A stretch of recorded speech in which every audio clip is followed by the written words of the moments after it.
Hi friends, ಎಲ್ಲರಿಗೂ ನಮಸ್ತೆ. ನಾನು ನಿಮ್ಮ ಪ್ರೀತಿಯ ಮಂಜುನಾಥ್ ಮಾತಾಡ್ತಿರೋದು. ನಾವು ಪ್ರಾಕೃತಿಕ ಭೂಗೋಳ ಶಾಸ್ತ್ರದಲ್ಲಿದ್ದೇವೆ. ಈಗಾಗಲೇ ಭಾರತ, ಕರ್ನಾಟಕ ಮತ್ತು ಪ್ರಪಂಚದ ಭೂಗೋಳ ಶಾಸ್ತ್ರವನ್ನು ಸಂಪೂರ್ಣ ಮುಕ್ತಾಯಗೊಳಿಸಿ ಫಿಸಿಕಲ್ ಜಿಯೋಗ್ರಫಿ ಪ್ರಾಕೃತಿಕ ಭೂಗೋಳ ಶಾಸ್ತ್ರದಲ್ಲಿ ನಾವು ಶಿಲಾಗೋಳ, ಜಲಗೋಳ, ವಾಯುಗೋಳದಲ್ಲಿ ಮೊದಲನೇದಾಗಿ ತಗೊಂಡಿದ್ವಿ. ಯಾವುದು ಅಂತ ಬಂದಾಗ ಶಿಲಾಗೋಳ. ಶಿಲಾಗೋಳದಲ್ಲಿ ಈಗಾಗಲೇ ಮುಕ್ತಾಯಗೊಂಡ ತರಗತಿಗಳಂತ ಬಂದಾಗ ಒಂದನೇದಾಗಿದ್ದ ಭೂಮಿಯ ಆಕಾರ, ಗಾತ್ರ ಮತ್ತು ಚಲನೆಯನ್ನು ಸಂಪೂರ್ಣವಾಗಿ ಮುಕ್ತಾಯಗೊಂಡಿದೆ.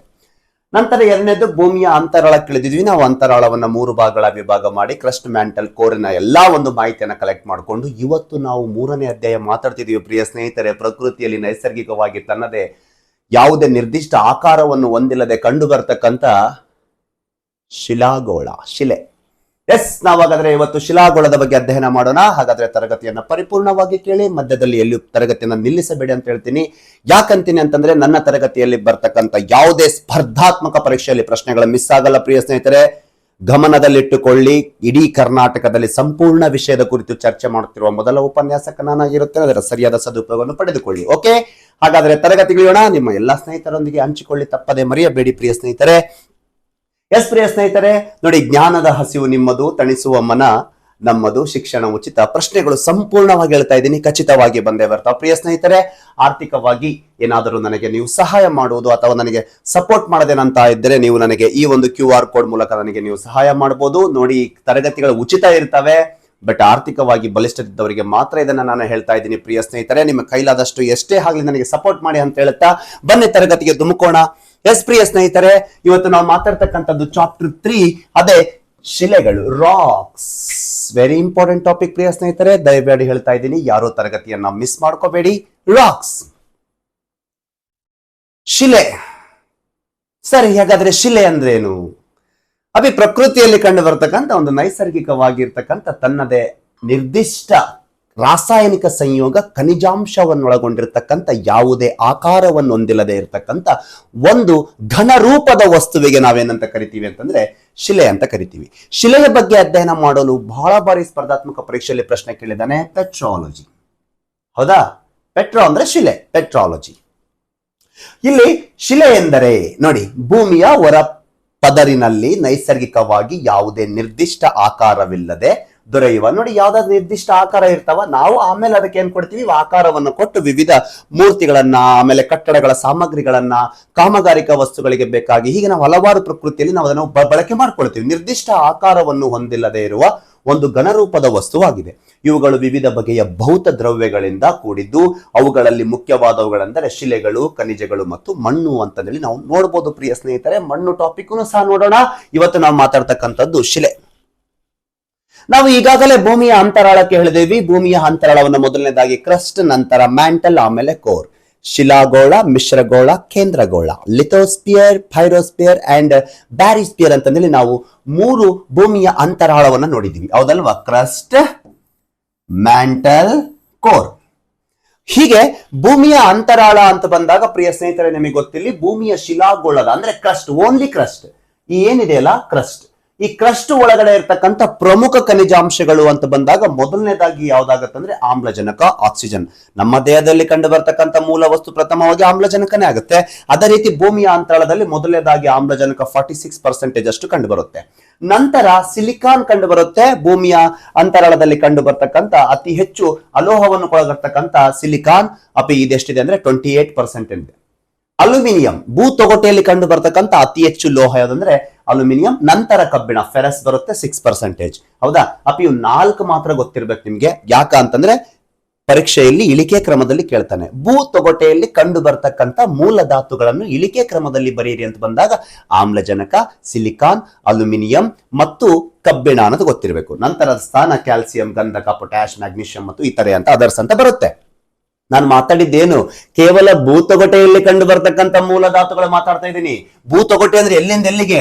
ಭೂ ಮೇಲ್ಮೈಯಿಂದ 60 ಕಿಲೋಮೀಟರ್ ಆಳದ ತನಕ ಮಾತ್ರ ಮಾತಾಡ್ತಿದ್ದೀನಿ ನಾನು. ಅರ್ಥ ಆಗ್ತಿದೆ ಅಲ್ವೇ? ಈಗ ಒಟ್ಟಾರೆ ನಮ್ಮ ಭೂಮಿಯ ಅಂತರಾಳದಲ್ಲಿ ಕಂಡು ಬರ್ತಕ್ಕಂಥ ಮೂಲ ರಾಸಾಯನಿಕ ಸಂಯೋಗಗಳನ್ನು ಬಂದಾಗ ಮೊದಲನೇದಾಗಿ ಕಬ್ಬಿಣ ಆಗುತ್ತೆ 35%. ಪ್ರಿಯ ಸ್ನೇಹಿತರೆ, ಪ್ರಶ್ನೆ ಕೇಳಿದ್ದ ಸ್ಪರ್ಧಾತ್ಮಕ ಪರೀಕ್ಷೆಯಲ್ಲಿ ಭೂಮಿಯ ಅಂತರಾಳದಲ್ಲಿ ಕಂಡು ಬರ್ತಕ್ಕಂಥ ಅತಿ ಹೆಚ್ಚು ಲೋಹ ಅಂತ ಕೇಳಿದಾಗ ನೀವೆಲ್ಲರೂ ಏನ್ ಮಾಡಿ ಬಂದಿದ್ದೀರಾ? ತಪ್ಪಂದ್ರೆ ಅಲ್ಯೂಮಿನಿಯಂ ಆಗಿ ಬಂದಿದ್ದೀರಾ. ಅವನು ಭೂಮಿಯ ಅಂತರಾಳದಲ್ಲಿ ಅಂತ ಕೇಳಿದಾನೆ ವಿನಃ ಭೂತೊಗಟೆ ಕ್ರಸ್ಟ್ ಎಂಬ ಪದವನ್ನ ಬಳಕೆ ಮಾಡಿಲ್ಲ. ಕೇವಲ ಭೂತೊಗಟೆಯಲ್ಲಿ ಕಂಡು ಬರ್ತಕ್ಕಂಥ ಮೂಲ ಅತಿ ಹೆಚ್ಚು ಲೋಹ ಅಂತ ಬಂದಾಗ ಅಲ್ಯೂಮಿನಿಯಂ ಆಗುತ್ತೆ. ನೋಡಿ, ಸಿಲಿಕಾನ್ ಮತ್ತು ಅಲ್ಯೂಮಿನಿಯಂ ಅಂತ ನಾವು ಫಸ್ಟ್ ಗೆ ತಗೊಂತೀವಲ್ವಾ, ಈ ರೀತಿ ಅವ್ರು ಏನ್ ಹೇಳಿದಾನೆ, ಒಟ್ಟಾರೆ ಭೂ ಅಂತರಾಳದಲ್ಲಿ ಅಂತ ಬಂದಾಗ ಕಬ್ಬಿಣ ಫಸ್ಟ್ ಆಗುತ್ತೆ 35%. ಅದಾದ ನಂತರ ಯಾವ್ದಾಗತ್ತೆ ಅಂತಂದ್ರೆ ಆಮ್ಲಜನಕ 30%, ನಂತರ ಸಿಲಿಕಾನ್ ಬರುತ್ತೆ ಪ್ರಿಯ ಸ್ನೇಹಿತರೆ 15, ನಂತರ ಮ್ಯಾಗ್ನೀಷಿಯಂ 13%.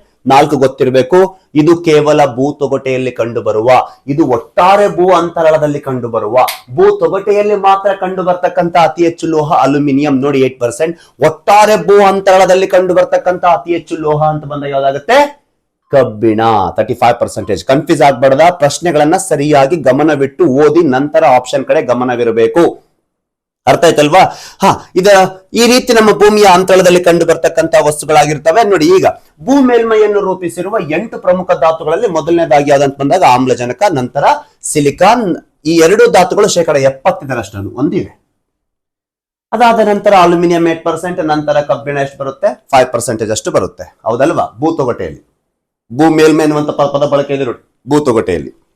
ಯಾಕಂದ್ರೆ ಶಿಲೆಗಳು ಮೇಲ್ ಸಿಗ್ತಾವಲ್ವಾ, ಅದನ್ನು ಮಾತಾಡ್ತಿದ್ವಿ ನಾವು. ಒಳಗಡೆ ಇಳಿದಿದ್ವಲ್ವಾ ಈಗಾಗಲೇ ಭೂ ಅಂತರಾಳಕ್ಕೆ, ನಾನು ಏನ್ ಮಾತಾಡ್ತಿದ್ದೀನಿ? ಶಿಲೆಗಳ ಬಗ್ಗೆ ಮಾತಾಡ್ತೀನಿ. ಶಿಲೆಗಳಂದ್ರೆ ಭೂ ಮೇಲ್ಮೇಲೆ ಕಂಡು ಬರ್ತಕ್ಕಂಥ, ಹೌದಾ? ಪ್ರಮುಖವಾಗಿ 75% ಆಗುತ್ತೆ. ಒಂದು ಆಮ್ಲಜನಕ 47, ನಂತರ ಬಂದ್ಬಿಟ್ಟು ಸಿಲಿಕಾನ್ 28% ಆಗುತ್ತೆ. ಇಲ್ಲಿ ನಾವು ಅದನ್ನ ಪೈ ಚಾರ್ಟ್ ಅಲ್ಲಿ ಸಹ ನೋಡಬಹುದು. ನೋಡಿ, ಇಲ್ಲಿ ಆಮ್ಲಜನಕ ಕೊಟ್ಟಿದ್ದಾನೆ, ನಂತರ ಸಿಲಿಕಾನ್ ಅನ್ನು ಕೊಟ್ಟಿದ್ದಾನೆ, ಆಮೇಲೆ ಅಲ್ಯೂಮಿನಿಯಂ 8%, ಐರನ್ ಎಷ್ಟು ಕೊಟ್ಟಿದ್ದಾನೆ? 5% ಕೊಟ್ಟಿದ್ದಾನೆ. ಈ ತರ ನಾವು ನೋಡಬಹುದು. ಶಿಲೆಗಳು ವಿವಿಧ ಖನಿಜಾಂಶಗಳ ಸಂಯುಕ್ತ ರೂಪ. ಹೌದು, ಒಂದು ಶಿಲೆ ಅಂತ ಬಂದಾಗ ಹಲವಾರು ಖನಿಜಾಂಶಗಳ ಸಂಯೋಗದಿಂದ ಕೂಡಿರ್ತಕ್ಕಂಥ ಒಂದು ಪದಾರ್ಥವಾಗಿರುತ್ತೆ. ಅದಕ್ಕೆ ನಾವು ಶಿಲೆ ಅಂತ ಕರಿತೀವಿ. ಆ ಶಿಲೆಯಲ್ಲಿರ್ತಕ್ಕಂಥ ಖನಿಜಾಂಶಗಳು ಬಂದಾಗ, ಫಾರ್ ಎಕ್ಸಾಂಪಲ್, ನಮಗೆ ಕಬ್ಬಿಣ ನೇರವಾಗಿ ಪ್ರಕೃತಿಯಲ್ಲಿ ಸಿಗಲ್ಲ. ನಾವೇನ್ ಮಾಡ್ತೀವಿ? ಅದನ್ನ ಶಿಲೆಯಲ್ಲಿಂದ ಏನ್ ಮಾಡ್ಕೊಂತೀವಿ? ಪಡ್ಕೊಂತೀವಿ. ಫಾರ್ ಎಕ್ಸಾಂಪಲ್, ಕಬ್ಬಿಣ ಅಂತ ಬಂದಾಗ ನಾವು ಹೆಮಟೈಟ್, ಮ್ಯಾಗ್ನೆಟೈಟ್, ಲಿಮೋನೆಟ್ ಅಂತ ತೆಕ್ಕೊಂತೀವಿ. ಅಲ್ಯೂಮಿನಿಯಂ ಅಂತ ಬಂದಾಗ ಬಾಕ್ಸೈಟ್ ಅದಿರು ಎಲ್ಲಿರುತ್ತೆ? ಶಿಲೆಗಳಲ್ಲಿ ಊದಿಕೊಂಡಿರುತ್ತೆ. ಆಮೇಲೆ ತಾಮ್ರ ಅಂತ ಬಂದಾಗ ಕ್ಯೂಪ್ರೈಟ್ ಎನ್ನುವಂತ ಅದಿರು ಬರುತ್ತೆ. ಹೀಗೆ ಹಲವಾರು ಅದಿರುಗಳನ್ನ ನಾವೇನ್ ಮಾಡ್ಬೋದು? ಶಿಲೆಗಳಲ್ಲಿ ಊದಿಕೊಂಡಿರುತ್ತೆ. ಹಾಗಾಗಿ ವಿವಿಧ ಖನಿಜಾಂಶಗಳ ಸಂಯುಕ್ತ ರೂಪ, ವಿವಿಧ ಖನಿಜಾಂಶಗಳ ಮಿಶ್ರಣ ಹೊಂದಿರುವ ಶಿಲೆಗಳಿಗೆ ನಮಗೆ ಆರ್ಥಿಕತೆಯಲ್ಲಿ ತುಂಬಾ ಉಪಯುಕ್ತ. ಇವತ್ತು ನಮ್ಮ ದೈನಂದಿನ ಚಟುವಟಿಕೆಯಲ್ಲಿ ಪ್ರತಿಮುಖ ಕಾರಣ ವಹಿಸಿಕೊಡುತ್ತೆ ಶಿಲೆ. ಶಿಲೆಗಳಲ್ಲಿ ಏನಿದೆ? ವಿವಿಧ ಖನಿಜಾಂಶಗಳಿದೆ, ಲೋಹಗಳಿದೆ. ನಾವು ಲೋಹ ಅಂತ ಬಂದಾಗ ಈಗ ನಾವು ಬೃಹತ್ ಕಬ್ಬಿಣ ಕೈಗಾರಿಕೆಗಳ ಸ್ಥಾಪನೆಗೆ ಜನ್ಮ ತಾಳುತ್ತೆ, ಅಲ್ಯೂಮಿನಿಯಂ ಕೈಗಾರಿಕೆಗಳ ಸ್ಥಾಪನೆಗೆ ಜನ್ಮ ತಾಳುತ್ತೆ. ಹೌದಲ್ವಾ? ಹೀಗೆ ಬೃಹತ್ ನಾವೇನ್ ಮಾಡ್ಬೋದು? ಲೋಹಗಳ ಒಂದು ಉತ್ಪಾದನೆಗೆ, ಇವತ್ತು ದೈನಂದಿನ ಚಟುವಟಿಕೆಗೆ ಬೇಕಾಗುವ ಎಲ್ಲಾ ಮೂಲಭೂತ ಸೌಕರ್ಯದಲ್ಲಿ ಶಿಲೆ ಬಹುಮುಖ್ಯ ಪಾತ್ರ ವಹಿಸುತ್ತೆ. ಕನ್ಸ್ಟ್ರಕ್ಷನ್ ಮಾಡ್ತೀವಿ, ಅದಕ್ಕೆ ಶಿಲೆಗಳು ಬೇಕು. ಆ ಶಿಲೆಗಳನ್ನ ಪುಡಿ ಮಾಡಿದಾಗ ನಮಗೆ ಅದ್ರ ಏನ್ ಸಿಗುತ್ತೆ? ಮರಳು ಸಿಗುತ್ತೆ. ಅದನ್ನು ಕನ್ಸ್ಟ್ರಕ್ಷನ್ ನಾವು ಯೂಸ್ ಮಾಡ್ತೀವಿ. ಈ ರೀತಿ ಶಿಲೆಗಳು ಆರ್ಥಿಕ ಚಟುವಟಿಕೆಯಲ್ಲಿ ಬಹುಮುಖ್ಯ ಪಾತ್ರ ವಹಿಸುತ್ತೆ. ಉದಾಹರಣೆ ಕಬ್ಬಿಣ ಹೆಮಟೈಟ್, ತಾಮ್ರ ಕ್ಯೂಪ್ರೈಟ್, ಅಲ್ಯೂಮಿನಿಯಂ ಬಾಕ್ಸೈಟ್, ಕಲ್ಲಿದ್ದಲು ಅಂಥ್ರಾಸೈಟ್. ಹೌದಲ್ವಾ? ಕಲ್ಲಿದ್ದಲು ಭೂಮಿ ಅಂತರದಲ್ಲಿ ಊದಿಕೊಂಡಿರ್ತಕ್ಕಂಥ ಒಂದು ಜೈವಿಕ ಶಿಲೆ ಆಗಿರುತ್ತೆ. ಯಾಕಂದ್ರೆ ಸಸ್ಯಗಳು ಊದೋಗಿದ್ದಾವಲ್ವ, ಅದು ನಮಗೆ ಮುಂದೆ ಪೀಳಿಗೆಯಲ್ಲಿ ಏನಾಗಿ ಸಿಕ್ಕಿರುತ್ತೆ? ಕಲ್ಲಿದ್ದಲು, ಅಂಥ್ರಾಸೈಟ್, ಬಿಟುಮಿನಸ್, ಲಿಗ್ನೈಟ್, ಪೀಟ್ ಅಂತಂದೇಳಿ ನಮಗೇನು ಕಲ್ಲಿದ್ದಲಿನ ಬಹುರೂಪದ ಒಂದು ಕೆಲವು ಏನ್ ಸಿಗ್ತವೆ? ಅದಿರುಗಳು ಸಿಗ್ತಾವಲ್ವಾ? ಹಾಗಾದ್ರೆ ನಾವೀಗ ಶಿಲೆಗಳು ಇಳಿಯೋಣ ಪ್ರಿಯ ಸ್ನೇಹಿತರೆ. ನೋಡಿ, ಜೈವಿಕ ವಿಘಟನೆ. ನೋಡಿ, ಇಲ್ಲಿ ಜೈವಿಕ ವಿಘಟನೆ ಅಂತ ಬಂದಾಗ ಈ ಶಿಲೆಗಳು ಪ್ರಕೃತಿಯಲ್ಲಿ ಕೆಲವು ಭೌತಿಕ ಚಟುವಟಿಕೆಗಳಿಂದ ಚಿಕ್ಕ ಚಿಕ್ಕ ಗಣಗಳಾಗಿ ಮಾರ್ಪಟ್ಟು ಅದರಲ್ಲಿ ಜೀವಿಗಳು ತಮ್ಮ ಜೀವಿತಾವಧಿ ಕೊನೆಗೊಂಡಾಗ ಬೆರೆತು ವಿಘಟನೆಯಾದ ಫಲವತ್ತಾದ ಮಣ್ಣಾಗಿ ದೊರೆಯುತ್ತದೆ. ಒಂದೆಲಗಿರ್ಲಿ ಪ್ರಿಯ ಸ್ನೇಹಿತರೆ, ಮಣ್ಣು ರಚನೆ ಆಗ್ಬೇಕಾದ್ರೆ ಮೊದಲು ಮರಳಿನಲ್ಲಿ ಈಗಾಗಲೇ ಭೂಮಿಯ ಮೇಲೆ ಜನ್ಮ ತಾಳಿದ ಅನೇಕ ಜೀವಿಗಳು ತಮ್ಮ ಜೀವಿತಾವಧಿ ಕೊನೆಗೊಂಡಾಗ ಆ ಮರಳಿನಲ್ಲಿ ಏನಾಗ್ತಾವ ಅಂದ್ರೆ ಹೂದಿಕೊಳ್ತವೆ. ಅದು ಹೂದಿಕೊಂಡಾಗ ಅದರ ಸಸ್ಯವಾಗಲಿ ಅಥವಾ ಪ್ರಾಣಿಯಾಗಲಿ ಆ ಹೂದಿಕೊಂಡು ಅದರಲ್ಲಿ ಜೈವಿಕ ವಿಘಟನೆ ಕ್ರಿಯೆ ನಡೆಯುತ್ತೆ. ಅಂದ್ರೆ ಆ ಜೀವಿಯ ಕೊಳೆಯುವ ಕ್ರಿಯೆ ನಡೆಯುತ್ತೆ. ನಾವು ಸತ್ತಾಗಲಿ ಹೋಗ್ತೀವಿ, ಮಣ್ಣಿಗೆ ಹೋಗ್ತೀವಿ. ಹೌದಾ? ಹೀಗೆ ಸಾವಿರಾರು ವರ್ಷಗಳಿಂದ ಭೂಮಿಯ ಮೇಲೆ ಇರ್ತಕ್ಕಂಥ ಜೀವಿಗಳು ತಮ್ಮ ಜೀವಿತಾವಧಿ ಕೊನೆಗೊಂಡಾಗ ಆ ಭೂಮಿಯ ಮೇಲೆ ಬಿದ್ದು ಸತ್ತು ಹೂದಿ ಹೋದಾಗ ನಿರಂತರ ಜೈವಿಕ ವಿಘಟನೆ ಕ್ರಿಯೆಗೆ ಒಳಪಟ್ಟಾಗ ಆ ಮರಳಿನಲ್ಲಿ ವಿವಿಧ ಅಂಶ ಸೇರ್ಪಡೆ ಆಗತ್ತೆ. ಅದೇ ಜೈವಿಕ ಅಂಶ. ಆ ಜೈವಿಕ ಅಂಶ ಅಂತ ಬಂದಾಗ ಅದು ಕಬ್ಬಿಣ ಇರ್ಲಿ, ಕ್ಯಾಲ್ಸಿಯಂ ಇರ್ಲಿ, ಆಮೇಲೆ ನೈಟ್ರೋಜನ್ ಇರ್ಲಿ, ಫಾಸ್ಫರಸ್ ಇರ್ಲಿ, ಆಮೇಲೆ ಹೀಗೆ ಆ ಜೇಡಿಯುಕ್ತ ಅಂಶವಿರ್ಲಿ, ಎಲ್ಲವೂ ಸೇರಿಕೊಂಡಾಗ ಅದಕ್ಕೆ ನಾವು ಹ್ಯೂಮಸ್ ಅಂತ ಕರಿತೀವಿ, ಫಲವತ್ತತೆಯನ್ನು ಪಡೆದುಕೊಳ್ಳುತ್ತೆ. ಹೌದಲ್ವಾ? ಆ ಫಲವತ್ತತೆಯನ್ನು ಪಡೆದುಕೊಂಡಾಗ ಅದನ್ನೇ ನಾವು ಜೈವಿಕ ವಿಘಟನೆ ಎಂದು ಕರಿತೀವಿ. ಹೀಗೆ ಇದು ಶಿಲೆಗಳ ಶಿಥಿಲೀಕರಣದಿಂದ ದೊರೆಯುತ್ತದೆ. ಹೇಗೆ ದೊರೆಯುತ್ತದೆ? ಶಿಲೆಗಳ ಶಿಥಿಲೀಕರಣದಿಂದ ದೊರೆಯುತ್ತದೆ. ಹೀಗೆ ಶಿಲೆಗಳ ಶಿಥಿಲೀಕರಣದಿಂದ ನಮಗೆ ಜೈವಿಕ ವಿಘಟನೆ, ಇದಕ್ಕೆ ನಾವೇನ್ ಕರಿತೀವಿ ಅಂತಂದ್ರೆ ಬಯೋಡೈಗ್ರೇಡೇಷನ್ ಅಂತ ಏನ್ ಕರಿತೀವಲ್ವಾ? ಇನ್ನೊಮ್ಮೆ ಹೇಳ್ತೀನಿ ಕೇಳಿ.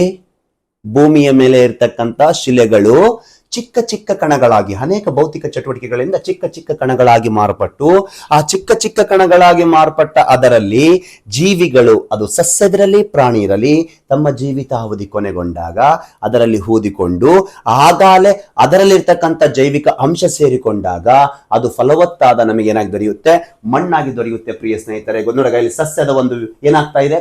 ಕೊಳೆತು ಅದು ಮಣ್ಣಿನಲ್ಲಿ ಏನಾಗ್ತಾ ಇದೆ? ವಿಘಟನೆ ಕ್ರಿಯೆಗೊಳಗಾಗ್ತಾ ಇದೆ.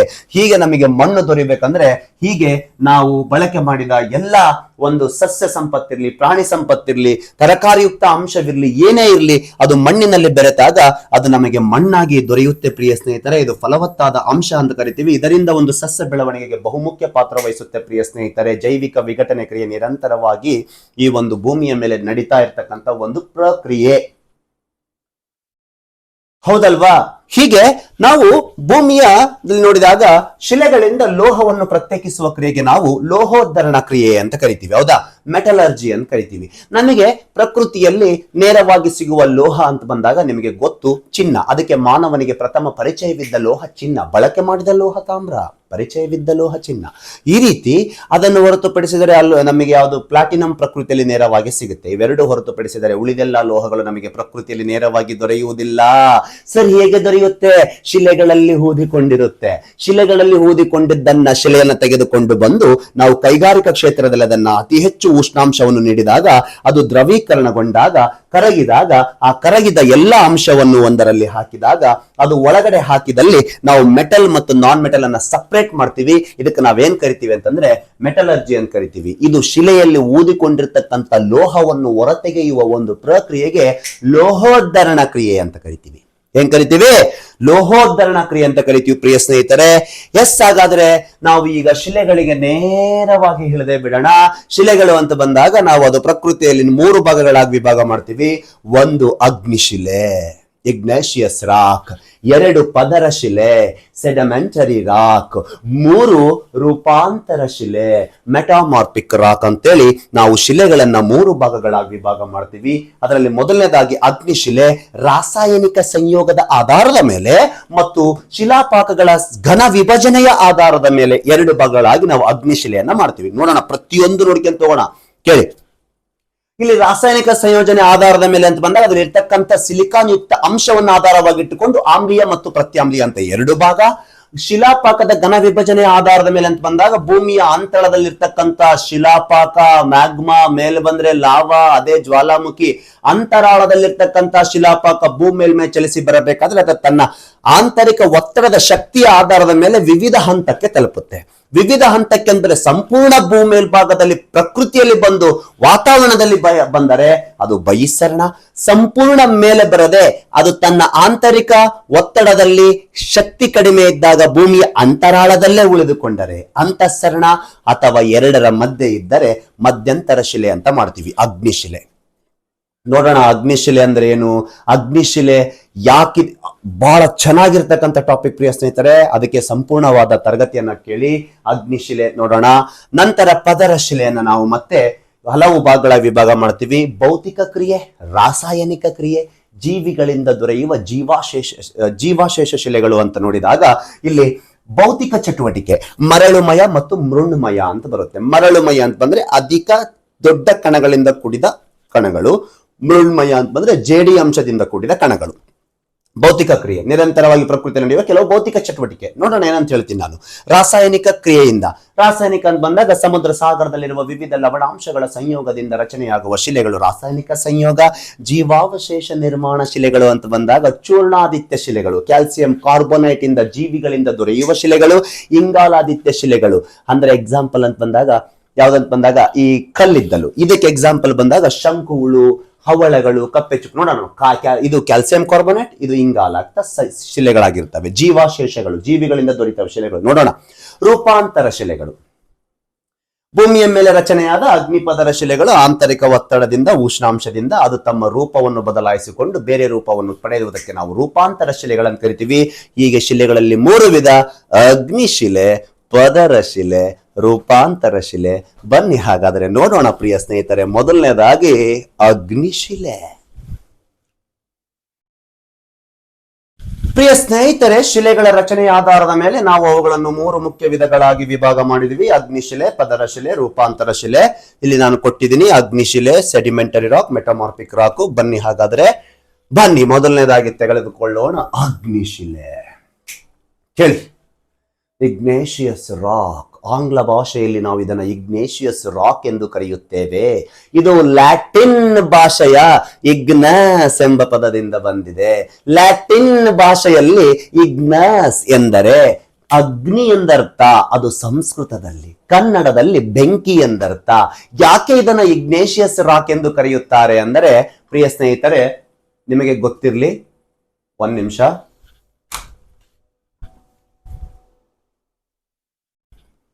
ಒಂದೇ ನಿಮಿಷ, ಸಾರಿ, ಜಸ್ಟ್ ವೇಟ್, ಎಲ್ಲಿ ಹೋಗ್ಬೇಡಿ.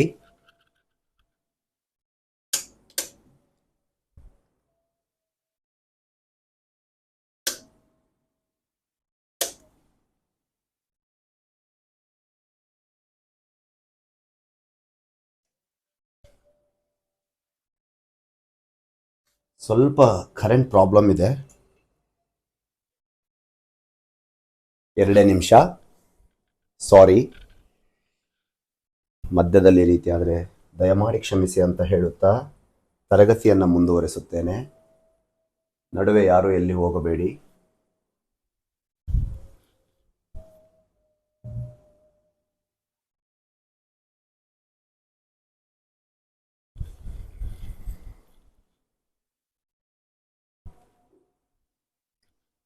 ಓಕೆ,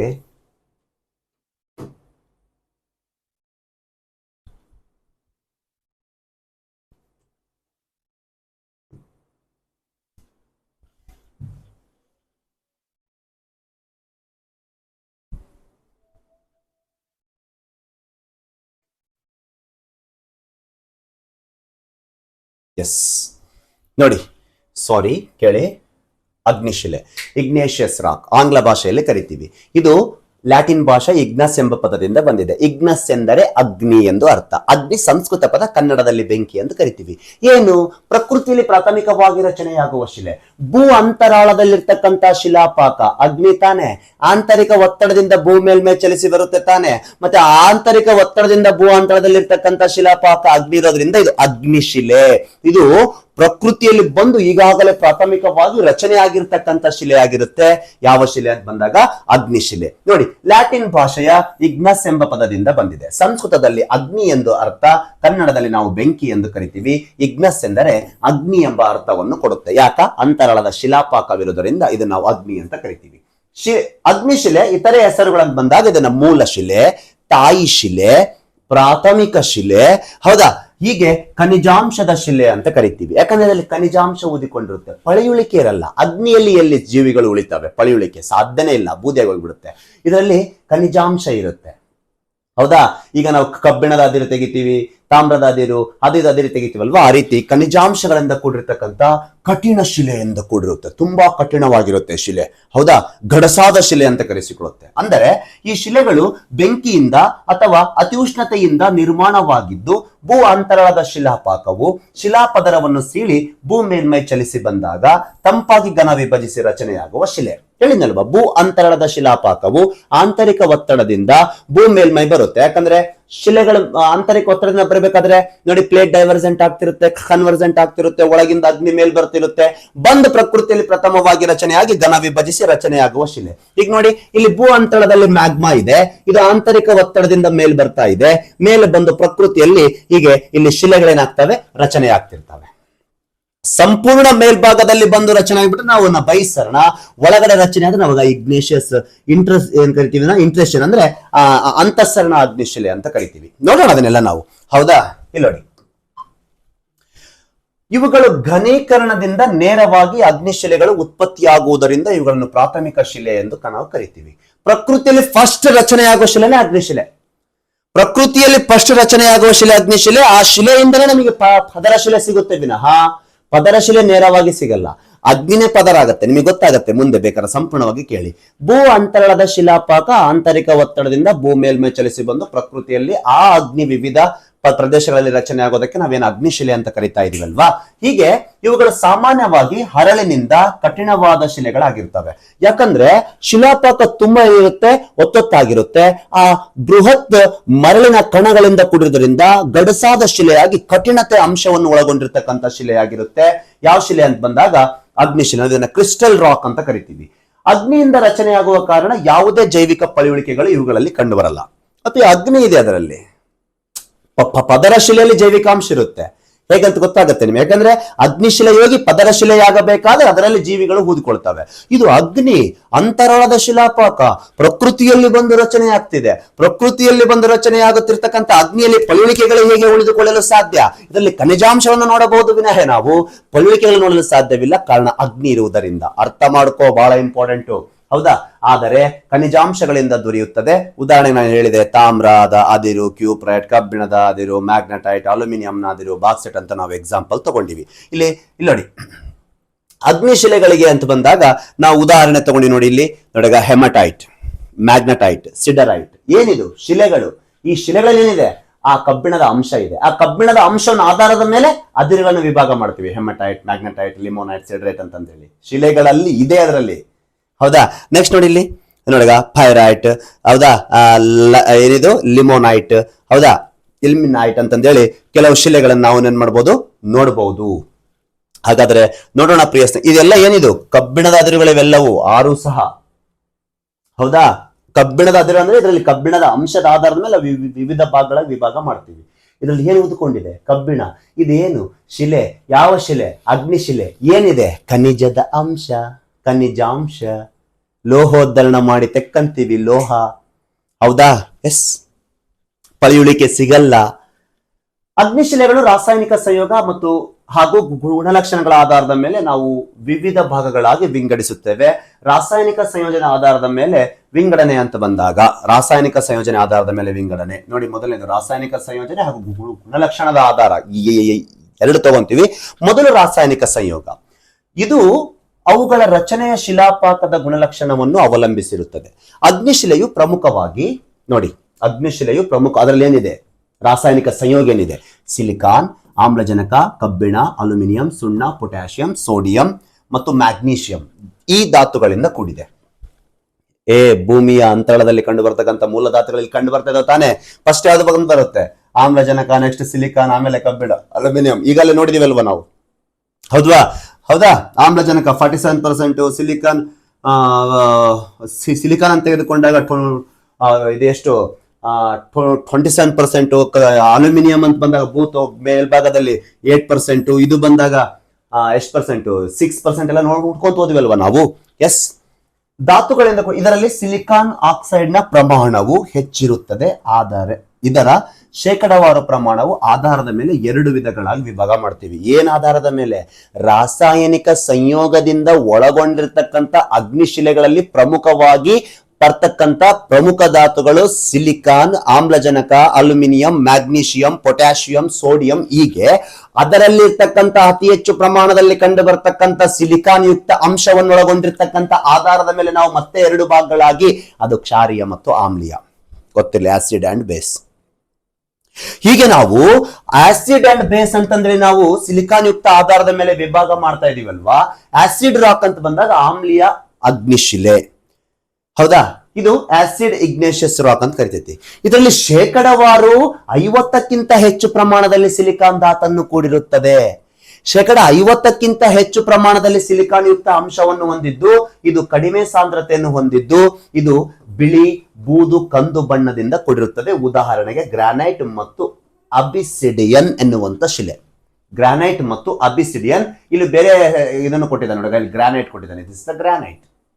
ಮನೆಗೆಲ್ಲ ನಾವು ಹಾಕ್ಸ್ತೀವಲ್ವಾ ಗ್ರಾನೈಟ್ ಶಿಲೆಗಳು, ಅಲಂಕಾರಿಕ ವಸ್ತುಗಳಿಗಾಗಿ ಟೇಲ್ಸ್ ಗಿಲ್ಸ್ ಎಲ್ಲ ಹಾಕ್ಸಿರ್ತೀವಲ್ವಾ, ಹೌದಾ. ಇಲ್ಲಿ ನೆಕ್ಸ್ಟ್ ಬಂದ್ಬಿಟ್ಟು ಯಾವುದು, ರಿಯೋಲೈಟ್. ಗ್ರಾನೈಟ್, ರಿಯೋಲೈಟ್. ಇದು ಯಾವ್ದಕ್ಕೆ ಉದಾಹರಣೆ, ಆಮ್ಲೀಯ ಅಗ್ನಿಶಿಲೆ. ಯಾಕ, ಅದ್ರಲ್ಲಿ ಏನ್ ಜಾಸ್ತಿ ಇದೆ, ಸಿಲಿಕಾನ್ ಅಂಶ 50% ಹೆಚ್ಚು ಪ್ರಮಾಣದಲ್ಲಿದೆ, ಹೌದಲ್ವಾ. ರಾಸಾಯನಿಕ ಸಂಯೋಗದ ಆಧಾರದ ಮೇಲೆ ಕಂಡು ಬರತಕ್ಕಂಥ ಸಿಲಿಕಾನ್ ಅಂಶವನ್ನು ಹೆಚ್ಚು ಹೊಂದಿದ್ರೆ ಆಮ್ಲೀಯ, ಸಿಲಿಕಾನ್ ಅಂಶವನ್ನು ಕಡಿಮೆ ಹೊಂದಿದ್ದರೆ ಕ್ಷಾರೀಯ. ಕ್ಷಾರೀಯ ಅಗ್ನಿಶಿಲೆ ಸ್ವಲ್ಪ ಏನಿರುತ್ತೆ ಅಂತಂದ್ರೆ ಹೆಚ್ಚು ಇದು ಸಾಂದ್ರೀಕರಣದಿಂದ ಕೂಡಿರ್ತಕ್ಕಂಥದ್ದಾಗಿದ್ದು ಇದರಲ್ಲಿ ಕಬ್ಬಿಣ ಮತ್ತು ಮ್ಯಾಗ್ನೀಷಿಯಂ ಪ್ರಧಾನವಾಗಿರುತ್ತದೆ, ಗೊತ್ತಿರಲಿ. ಉದಾಹರಣೆಗೆ ಡಿಯೋರೈಟ್, ಆಂಡಸೈಟ್, ಗ್ರಾಬೋ ಇವು ಕಪ್ಪು ಬಣ್ಣದಿಂದ ಕೂಡಿದ್ದು ಅತಿ ಸೂಕ್ಷ್ಮ ಹರಳನ್ನು ಒಳಗೊಂಡಿರುತ್ತದೆ. ಹರಳು ಸಣ್ಣದಿರ್ತವೆ, ಇದು ಹರಳುಗಳು ದೊಡ್ಡದಿರ್ತವೆ. ಬಿಳಿ ಬಣ್ಣ, ಕಂದು ಬಣ್ಣ, ಬೂದು ಬಣ್ಣ, ಇದು ಕಪ್ಪು ಬಣ್ಣದಿಂದ ಕೂಡಿರ್ತಕ್ಕಂಥದ್ದು ಸೂಕ್ಷ್ಮ ಕಣಗಳಿಂದ. ನೋಡಿ, ಕಪ್ಪು ಬಣ್ಣ ಬಸಾಲ್ಟ್ ಮತ್ತು ಗ್ರಾಬು. ಫಾರ್ ಎಕ್ಸಾಂಪಲ್, ಉತ್ತರ ಕರ್ನಾಟಕ ಕಪ್ಪು ಮಣ್ಣಿನಿಂದ ಕೂಡಿದ ಪ್ರದೇಶ. ಯಾವ ಮಣ್ಣು ಜಾಸ್ತಿ, ಕಪ್ಪು ಮಣ್ಣು. ಯಾವುದರ ಶಿಥಿಲೀಕರಣದಿಂದ, ಬಸಾಲ್ಟ್. ದಕ್ಷಿಣ ಕರ್ನಾಟಕ ಕೆಂಪು ಮಣ್ಣು. ಯಾವುದರ ಶಿಥಿಲೀಕರಣದಿಂದ, ಗ್ರಾನೈಟ್. ಅರ್ಥ ಆಯ್ತಲ್ವಾ. ಇದರಲ್ಲಿ ಸಿಲಿಕಾನ್ ಅಂಶ ಕಡಿಮೆ, ಇದು ಸಿಲಿಕಾನ್ ಅಂಶ ಜಾಸ್ತಿ. ಯಾವುದರ ಆಧಾರದ ಮೇಲೆ, ರಾಸಾಯನಿಕ ಸಂಯೋಗ. ರಾಸಾಯನಿಕ ಸಂಯೋಗದ ಆಧಾರದ ಮೇಲೆ ಅಗ್ನಿಶಿಲೆಯಲ್ಲಿ ವಿವಿಧ ರಾಸಾಯನಿಕ ವಸ್ತುಗಳು ನೋಡಿದ್ವಿ. ಅದು ಸಿಲಿಕಾನ್, ಕಬ್ಬಿಣ, ಅಲ್ಯೂಮಿನಿಯಂ, ಆಮ್ಲಜನಕ, ಪೊಟ್ಯಾಷಿಯಂ, ಸೋಡಿಯಂ. ಅದರಲ್ಲಿ ಸಿಲಿಕಾನ್ ಜಾಸ್ತಿ ಇದ್ದು ಹೆಚ್ಚು ಸಿಲಿಕಾನ್ ಹೊಂದಿದ್ರೆ ಆಮ್ಲೀಯ, ಕಡಿಮೆ ಸಿಲಿಕಾನ್ ಹೊಂದಿದ್ರೆ ಕ್ಷಾರೀಯ. ಕಡಿಮೆ ಸಿಲಿಕಾನ್ ಹೊಂದಿರತಕ್ಕಂಥ ಕ್ಷಾರೀಯ ಕಪ್ಪು ಬಣ್ಣ, ಹೆಚ್ಚು ಸಿಲಿಕಾನ್ ಯುಕ್ತ ಹೊಂದಿರತಕ್ಕಂಥ ಬಿಳಿ ಬಣ್ಣ, ಬೂದು ಬಣ್ಣ, ಕಂದು ಬಣ್ಣ. ಇದು ಗಡಸು ಬೃಹತ್ ಕಣಗಳಿಂದ, ಇದು ಚಿಕ್ಕ ಕಣಗಳಿಂದ.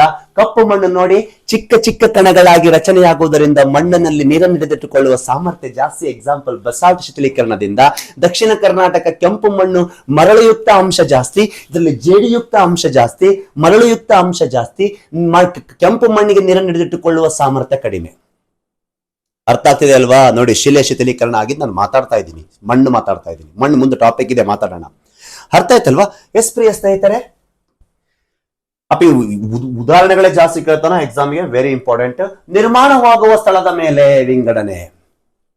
ಈಗ ಏನ್ ನೋಡಿದೀವಿ, ರಾಸಾಯನಿಕ ಸಂಯೋಗದ ಆಧಾರದ ಮೇಲೆ ವಿಂಗಡಣೆ. ಈಗ ಏನ್ ನೋಡ್ತಾ ಇದೀವಿ, ನಿರ್ಮಾಣವಾಗುವ ಸಂಯೋಗದ ಆಧಾರದ ಮೇಲೆ ವಿಂಗಡಣೆ. ಭೂ ಅಂತರಳದಲ್ಲಿ ಕಂಡು ಬರ್ತಕ್ಕಂಥ ಶಿಲಾಪಾಕವು ಆಂತರಿಕ ಒತ್ತಡದಿಂದ ಅದು ಆಂತರಿಕವಾಗಿ ಭೂ ಮೇಲ್ಮೈ ಚಲಿಸಿ ಬರಬೇಕಾದರೆ ಚಲಿಸಿ ಬರುವಂತ ಆ ಆಂತರಿಕ ಒತ್ತಡದ ಶಿಲಾಪಾಕದ ಆಧಾರದ ಮೇಲೆ ಸಂಪೂರ್ಣ ಮೇಲೆ ಬಂದರೆ ಬಹಿಸ್ಸರಣ, ಕೆಳಗಡೆ ಉಳಿದುಕೊಂಡರೆ ಅಂತಃಸರಣ, ಎರಡರ ಮಧ್ಯೆ ಬಂದರೆ ಮಧ್ಯಂತರ ಶಿಲೆ ಅಂತಂದೇಳಿ ನಾವು ಶಿಲೆಗಳನ್ನ 3 ಭಾಗಗಳಾಗಿ ವಿಭಜನೆ ಮಾಡ್ತಾ ಇದೀವಿ. ನೋಡಿ, ಎಕ್ಸ್ಟ್ರೆಸಿವ್ ರಾಕ್, ಇಂಟ್ರೆಸಿವ್ ರಾಕ್ ಅಂಡ್ ಹೈಪಾಬೆಸಿನಲ್ ರಾಕ್ ಅಂತಂದೇಳಿ ನಾವು ವಿಭಾಗ ಮಾಡ್ತಾ ಇದೀವಿ ಅಲ್ವಾ. ಅದರಲ್ಲಿ ಮೊದಲನೇದಾಗಿ ಬಹಿಸ್ಸರಣ, ಜ್ವಾಲಾಮುಖಿ ಅಗ್ನಿಶಿಲೆ ಅಂತ ಕರೆಸಿಕೊಳ್ಳುತ್ತೆ. ಜ್ವಾಲಾಮುಖಿ ಅಗ್ನಿಶಿಲೆ ಅಂತ ಬಂದಾಗ ಪ್ರಿಯ ಸ್ನೇಹಿತರೆ ನಿಮಗೆ ಗೊತ್ತಿರಲಿ, ಭೂ ಅಂತರಾಳದ ಶಿಲಾಪಾಕವು ಆಂತರಿಕ ಒತ್ತಡದಿಂದ ಅದು ಸಂಪೂರ್ಣ ಶಿಲಾಪದರವನ್ನು ಸೀಳಿ ಸಂಪೂರ್ಣ ಭೂ ಮೇಲ್ಮೈ ಬಂದು ಪ್ರಕೃತಿಯಲ್ಲಿ ಪರಿಸರದಲ್ಲಿ ಬಂದು ಅದು ಭೂಮಿಯ ಮೇಲೆ ಘನಿ ವಿಭಜಿಸಿದರೆ, ಪ್ರಕೃತಿಯಲ್ಲಿ ಘನಿ ವಿಭಜಿಸಿದ್ರೆ ನಾವು ಅದಕ್ಕೆ ಬಹಿಸ್ಸರಣ ಅಗ್ನಿಶಿಲೆ ಅಂತ ಕರಿತೀವಿ. ನೋಡಿ, ಮ್ಯಾಗ್ಮಾ ಒಳಗಡೆ ಇದೆ, ಆಂತರಿಕ ಒತ್ತಡದಿಂದ ಮೇಲ್ ಬರ್ತಾ ಇದೆ, ಮೇಲೆ ಬಂದು ಪ್ರಕೃತಿಯಲ್ಲಿ ರಚನೆಯಾಗ್ತಾ ಇದೆ, ಪ್ರಕೃತಿಯಲ್ಲಿ ರಚನೆಯಾಗಿರ್ತಕ್ಕಂಥ ಶಿಲೆ ಆಗಿರುತ್ತೆ ಎಕ್ಸ್ಟ್ರೆಸಿವ್ ಇಗ್ನೇಷಿಯಸ್ ರಾಕ್. ಇದು ನಮಗೆ ಪ್ರಕೃತಿಯಲ್ಲಿ ನೇರವಾಗಿ ದೊರೆಯುತ್ತದೆ, ಬಹಿಸ್ಸರಣ ಅಗ್ನಿಶಿಲೆ. ನೋಡಿ, ಭೂ ಅಂತರಾಳದ ಶಿಲಾಪಾಕವು ಅಧಿಕ ಒತ್ತಡದಿಂದ ಸಂಪೂರ್ಣ ಭೂ ಮೇಲ್ಮೈ ಚಲಿಸಿ ಘನ ವಿಭಜಿಸಿ ರಚನೆಯಾಗುವ ಶಿಲೆಯಾಗಿರುತ್ತದೆ. ಈ ಶಿಲಾಪಾಕವು ವಾಯುಮಂಡಲದ ಸಂಪರ್ಕದಿಂದ ಬಹುಬೇಗನೆ ತಂಪಾಗುತ್ತದೆ. ಮತ್ತೆ ಪ್ರಕೃತಿಯಲ್ಲಿ ಬಂದು ಬೇಗ ಬರುವುದರಿಂದ ಅದು ಬೇಗ ಏನಾಗುತ್ತೆ, ಸಂಪೂರ್ಣವಾಗಿ ಬಹುಬೇಗನೆ ಏನಾಗುತ್ತೆ, ಘನ ವಿಭಜನೆ ಆಗಿರ್ತಕ್ಕಂಥ ಶಿಲೆ. ಅತಿ ಚಿಕ್ಕ ಹರಳುಗಳ ನಿರ್ಮಾಣ, ಬಸಾಲ್ಟ್ ಎಕ್ಸಾಂಪಲ್ ಅಲ್ಲಿ ನೋಡಿದ್ವಲ್ಲ, ಕಪ್ಪು ಶಿಲೆಗಳು, ಹೌದಲ್ವಾ. ಹೀಗೆ ಅದು ಪ್ರಕೃತಿಯಲ್ಲಿ ಬಹುಬೇಗನೆ ಘನ ವಿಭಜಿಸುತ್ತೆ ಮತ್ತು ಅತಿ ಹೆಚ್ಚು ವಿಸ್ತಾರಗೊಳ್ಳುವುದರಿಂದ ಅಷ್ಟು ಕಣಗಳು ಒತ್ತೊತ್ತಾಗಿರಲ್ಲ. ಅಗ್ನಿಶಿಲೆಗಳ ಕಣಗಳ ಒತ್ತೊತ್ತಾಗಿರುತ್ತೆ. ಇಗ್ನೇಷಿಯಸ್ ಅಂತ ಬಂದ ರಾಕ್ ಅಂತ ಬಂದಾಗ ಅದರಲ್ಲಿ ಅಂತಃಸರಣ ಜಾಸ್ತಿ ಒತ್ತೊತ್ತಿರುತ್ತೆ ಬಹಿಸ್ಸರಣ ಹೋಲಿಸಿದರೆ, ಯಾಕಂದ್ರೆ ಪ್ರಕೃತಿಯಲ್ಲಿ ವಿಸ್ತಾರ ಆಗ್ಬಿಡುತ್ತೆ, ಅಂತಃಸರಣ ಒಳಗಡೆ ಇದಾಗತ್ತಲ್ವಾ. ಹೀಗೆ ಇದು ಗಾಜಿನಂತೆ ನಯವಾಗಿರ್ತಕ್ಕಂಥ ಒಂದು ಶಿಲೆ ಆಗಿರುತ್ತೆ ಪ್ರಿಯ ಸ್ನೇಹಿತರೆ. ಉದಾಹರಣೆಗೆ ಬಸಾಲ್ಟ್, ಅಂಡಸೈಟ್, ರಿಯೋಲೈಟ್. ಎಕ್ಸಾಮ್ ಕೇಳದಿವೆ, ಬಿ ಕೇರ್ಫುಲ್. ಉದಾಹರಣೆಗಳನ್ನ ಕೇಳಿ ಇದು ಯಾವ ಶಿಲೆಗೆ ಉದಾಹರಣೆ ಅಂತ ಕೇಳ್ತಾನೆ ಪ್ರಿಯ ಸ್ನೇಹಿತರೆ. ಬಸಾಲ್ಟ್ ಕೊಟ್ಟು ಇದು ಯಾವ ಶಿಲೆಗೆ ಉದಾಹರಣೆ, ಇಲ್ಲ ಹೊಂದಿಸಿ ಬರೀರಿ ಅಂತಾನು ಸಹ ಕೇಳ್ತಾನೆ, ಹುಷಾರಾಗಿರ್ರಿ.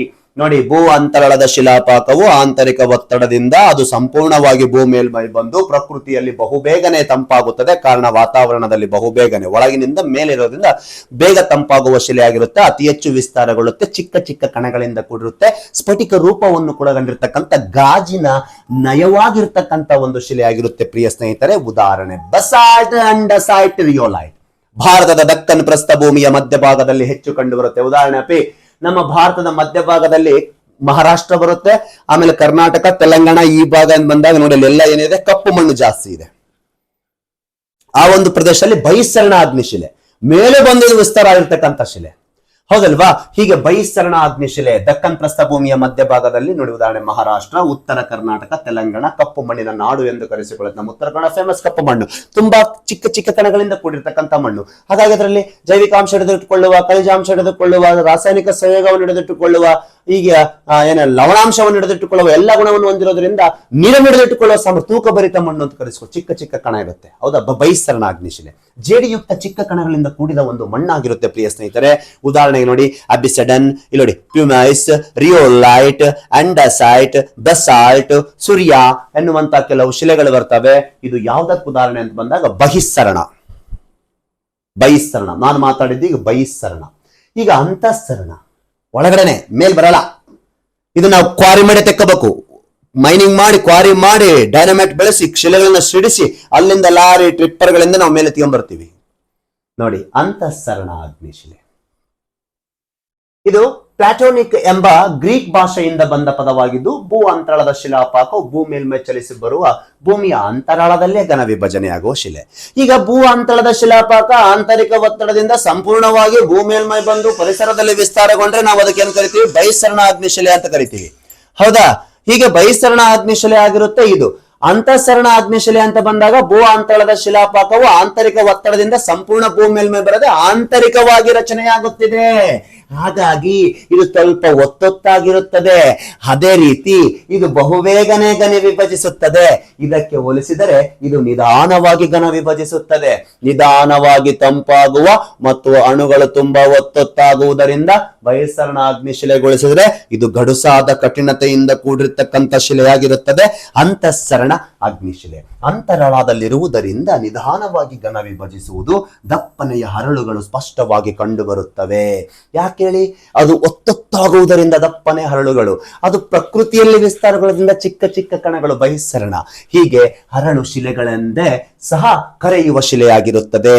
ಅಪಿ ಗ್ರಾನೈಟ್ ದಕ್ಷಿಣ ಕರ್ನಾಟಕ, ತಮಿಳುನಾಡು ಈ ಕಡೆ ನೀವೆಲ್ಲ ಹೋಗಿ, ಛೋಟಾ ನಾಗ್ಪುರ್ ಪ್ರಸ್ಥಭೂಮಿ, ಹೌದಾ? ಈ ಕಡೆ ನೀವೆಲ್ಲ ಹೋಗಿ ಈಶಾನ್ಯ ಭಾರತದ ಕೆಲವು ಪ್ರದೇಶಗಳೆಲ್ಲ ಹೋಗಿ ನಮಗೆ ಏನ್ ಕಂಡು ಬರ್ತತಿ? ಕೆಂಪು ಮಣ್ಣು, ಮರಳುಯುಕ್ತ ಕಣ, ನೀರನ್ನು ಹಿಡಿದಿಟ್ಟುಕೊಳ್ಳುವ ಸಾಮರ್ಥ್ಯ ಕಡಿಮೆ. ಕಾರಣ ಗ್ರಾನೈಟ್ ಶಿಲೆ ಶಿಥಿಲೀಕರಣದಿಂದ ರಚನೆಯಾಗಿರುತ್ತದೆ. ಗ್ರಾನೈಟ್ ಶಿಲೆ ಶಿಥಿಲೀಕರಣದಿಂದ ರಚನೆಯಾಗಿರುವ ಕಾರಣ ಅದು ಮರಳುಯುಕ್ತ ಅಂಶವನ್ನೊಳಗೊಂಡಿರುತ್ತದೆ. ನೀರು ಹಿಡಿದಿಟ್ಟುಕೊಳ್ಳುವ ಸಾಮರ್ಥ್ಯ ಕಡಿಮೆ. ಗ್ರಾಬೋ, ಡಿಯೋರೈಟ್, ಪೆರಿಡೋಟೈಟ್ ಎನ್ನುವಂತ ಶಿಲೆಗಳು ದಕ್ಕನ್ ಪ್ರಸ್ಥಭೂಮಿಯ ದಕ್ಷಿಣ ಮತ್ತು ಪೂರ್ವ ಭಾಗದಲ್ಲಿ ಹೆಚ್ಚಾಗಿ ಕಂಡುಬರುತ್ತದೆ. ಮಧ್ಯಭಾಗ ಬಂದ್ರೆ ಬಹಿಸ್ಸರಣ ಅಗ್ನಿಶಿಲೆ,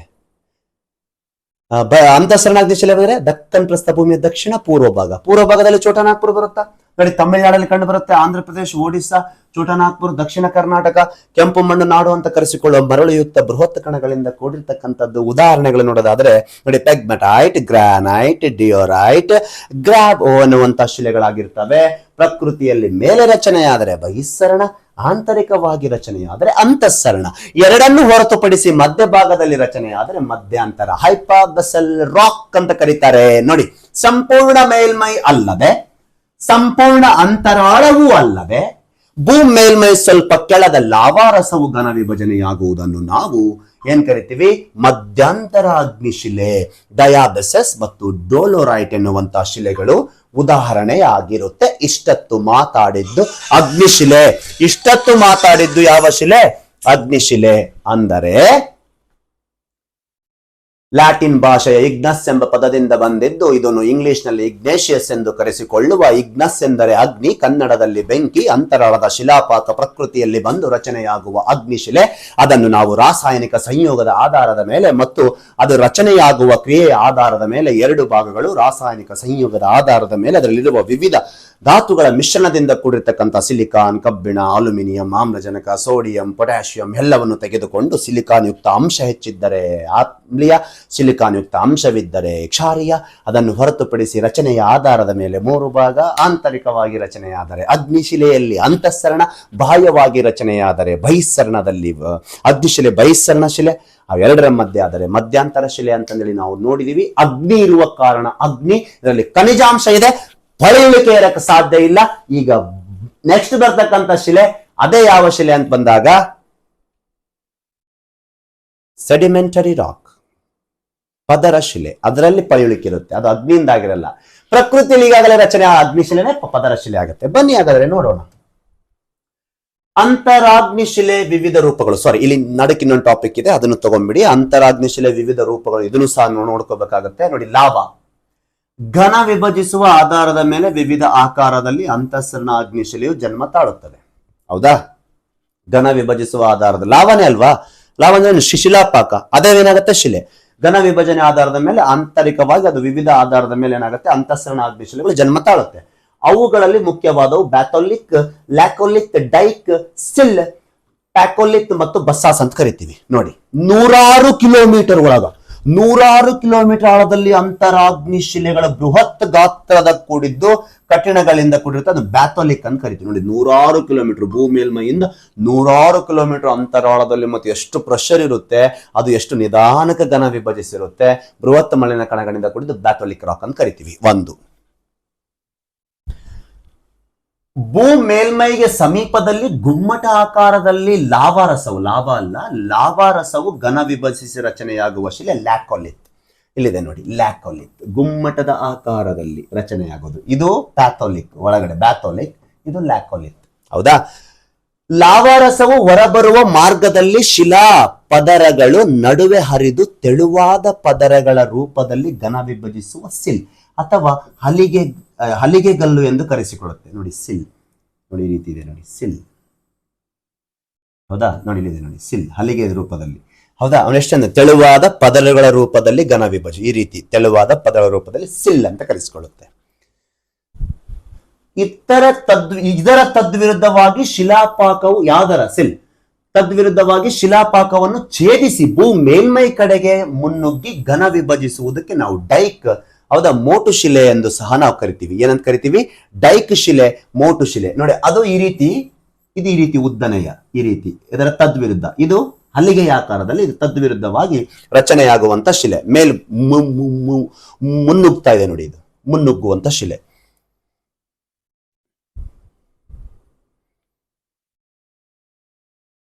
ಲಾವಾರಸವು ಅಥವಾ ಶಿಲಾಪಾಕವು ಶಿಲಾಪದರದ ನಡುವೆ ನುಗ್ಗಿ ಮಸೂರ ಲೆನ್ಸ್ಗಳ ರೂಪದಲ್ಲಿ ಹೊರ ಮತ್ತು ಒಳಭಾಗದಲ್ಲಿ ಶಿಲಾಪದರವು ಘನ ವಿಭಜಿಸುವ ಶಿಲೆಗೆ ನಾವು ಪ್ಯಾಥೋಲಿಕ್, ಇಲ್ಲಿದೆ ನೋಡಿ, ಇಲ್ಲಿದೆ ನೋಡಿ, ಈಗ ಪ್ಯಾಕೋಲಿಕ್ ರಾಕ್ ಅಂತ ಕರೀತೀವಿ. ಇಲ್ಲಿದೆ ನೋಡಿ, ಪ್ಯಾಕೋಲಿಕ್, ದಿಸ್ ಇಸ್ ದ ಪ್ಯಾಕೋಲಿಕ್.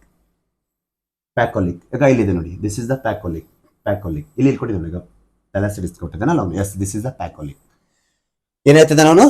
ಶಿಲೆಗಳು ನಡುವೆ ಮಸೂರ ಲೆನ್ಸ್ ತರ ರೂಪದಲ್ಲಿ ಹೊರಬರೋದಕ್ಕೆ ನಾವೇನ್ ಕರಿತೀವಿ? ಪ್ಯಾಕೋಲಿಕ್ ರಾಕ್ ಅಂತ ಕರಿತೀವಿ. ಹೌದಾ? ಪ್ಯಾಕೋಲಿಕ್ಗೆ ವಿರುದ್ಧವಾಗಿ ಹೊರಬಂದಂತೆ ಶಿಲಾಪಾಕವು ಶಿಲಾಸ್ತರಗಳ ನಡುವೆ ಸುಳಿ ನಿರ್ಮಾಣಗೊಳ್ಳೋದಕ್ಕೆ ನಾವು ಲೋಪೋಲಿತ್ ಅಂತ ಕರಿತೀವಿ. ಗೊತ್ತಿರ್ಲಷ್ಟೇ.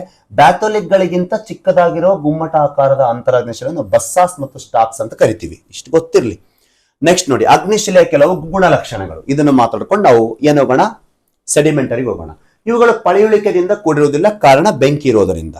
ಹೌದಲ್ವಾ? ಅಗ್ನಿ ಅಲ್ವಾ, ಅದು ಪಳೆಯುಳಿಕೆ ಇರಕ್ಕೆ ಸಾಧ್ಯ. ಪ್ರಕೃತಿಯಲ್ಲಿ ಅಗ್ನಿಯಿಂದ ರಚನೆ ಆಗಿರುತ್ತೆ ಅದು ಬಂದು. ಹೌದಾ? ಪಳೆಯುಳಿಕೆ ಇರಲ್ಲ. ಪಳೆಯುಳಿಕೆ ಅಂದ್ರೆ ಏನು? ಜೀವಿಗಳ ಅವಶೇಷ. ಇವುಗಳು ಸಿಲಿಕಾನ್ ಅಂಶ ಪ್ರಧಾನವಾಗಿ ಹೊಂದಿರುತ್ತದೆ. ನೋಡಿದಿವಲ್ವಾ? ನಗ್ನೀಕರಣ ಕೃತ್ಯಗಳಿಗೆ ಬಹುಬೇಗ ತುತ್ತಾಗುವುದಿಲ್ಲ. ನಗ್ನೀಕರಣ ಕೃತ್ಯ ಅಂದ್ರೆ ಏನು? ಪ್ರಕೃತಿಯಲ್ಲಿ ನಡೆಯತಕ್ಕಂಥ ಕೆಲವು ಮಳೆ ಆಗುವುದರಿಂದ ಶಿಲೆಗಳ ಶಿಥಿಲೀಕರಣ, ಜೀವಿಗಳ ಚಲನವಲನ ಶಿಥಿಲೀಕರಣ, ಆಮೇಲೆ ನದಿ ಹರಿಯುವ ಶಿಥಿಲೀಕರಣ. ನಗ್ನೀಕರಣ ಕೃತ್ಯಕ್ಕೆ ಕಠಿಣತೆ ಜಾಸ್ತಿ ಇರೋದ್ರಿಂದ ಜಲ್ದಿ ಏನಾಗಲ್ಲ.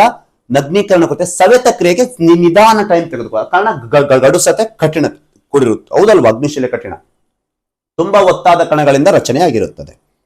ಹೌದಾ? ಇವುಗಳು ಬೃಹತ್ ಹರಳಿನ ಗಾತ್ರವನ್ನು ಹೊಂದಿರುತ್ತದೆ. ಹೌದಾ? ಅಗ್ನಿಶಿಲೆಗಳು ಶಿಲಾಪಾಕದಿಂದ ಘನ ವಿಭಜಿಸುವುದರ ಮೂಲಕ ನಿರ್ಮಾಣಗೊಂಡಿರುತ್ತದೆ, ಹಾಗಾಗಿ ಪ್ರಕೃತಿಯಲ್ಲಿ ಪ್ರಾಥಮಿಕವಾಗಿ ರಚನೆ ಆಗುತ್ತದೆ.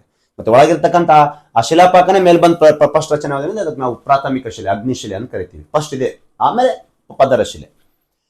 ಪದರಗಳ ರೂಪಗಳನ್ನು ಹೊಂದಿರುವುದಿಲ್ಲ, ಬದಲಾಗಿ ರಾಶಿ ಅಥವಾ ಗುಡ್ಡಗಳ ಆಕಾರದಲ್ಲಿ ಕೊಂಡಿರುತ್ತದೆ. ಪದರ ಪದರ ಪದರ ಪದರ ಪದರ ಸ್ಯಾಂಡ್ವಿಚ್ ತರ ಇರಂಗಿಲ್ಲ, ಇದು ಪದರ ಶಿಲೆ ತರ. ಅದು ಮೃದು ಇರುತ್ತೆ, ಯಾಕೆ ಅಗ್ನಿಶಿಲೆ ಹೋಗಿ ಪದರ ಶಿಲೆ ಆಗಿರುತ್ತೆ.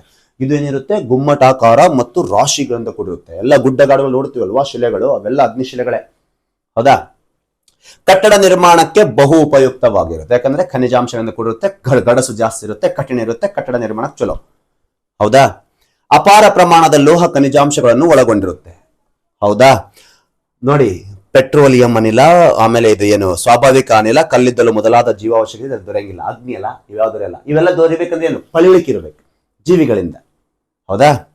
ಇವುಗಳಲ್ಲಿ ಅಂತರ್ಜಲ ತುಂಬಾ ಕಡಿಮೆ. ಎಲ್ಲಿ ಅಂತರ್ಜಲ ಹಿಡ್ಕೊಳ್ಳುತ್ತೆ? ಅದು ಕಠಿಣತೆಯಿಂದ ಕೂಡಿರುತ್ತಂದ್ಮೇಲೆ ಅದ್ರಾಗ ಅಂತರ್ಜಲ ಸೇರಿಕೊಳ್ಳಕ್ಕೆ ಹೆಂಗ್ ಸಾಧ್ಯ? ಅದು ಬಸ್ಸಿಗೆ ಸಾಧ್ಯನೇ ಇಲ್ಲ. ಕಾರಣ, ಅಪ್ರವೇಶ ಶಿಲೆಗಳು ನೀರನ್ನು ಹಿಂಗಿಕೊಳ್ಳುವುದಿಲ್ಲ. ಅಪ್ರವೇಶ ಶಿಲೆಗಳಂತ ಬಂದಾಗ ಅಬ್ಸರ್ವ್ ಮಾಡಲ್ಲ ವಾಟರ್ ಅನ್ನ, ನೀರನ್ನು ಒಳಗಡೆ ಹೋಗದೆ ತಡೆಯುವ ಶಿಲೆನ ಅಪ್ರವೇಶ ಶಿಲೆಗಳು ಅಂತ ಕರಿತೀವಿ. ಹೌದಾ? ಈ ರೀತಿ ಇದು ಗುಣಲಕ್ಷಣ, ಕ್ಯಾರೆಕ್ಟರಿಸ್ಟಿಕ್ ಆಫ್ ಇಗ್ನೇಷಿಯಸ್ ರಾಕ್ ಆಗುತ್ತೆ.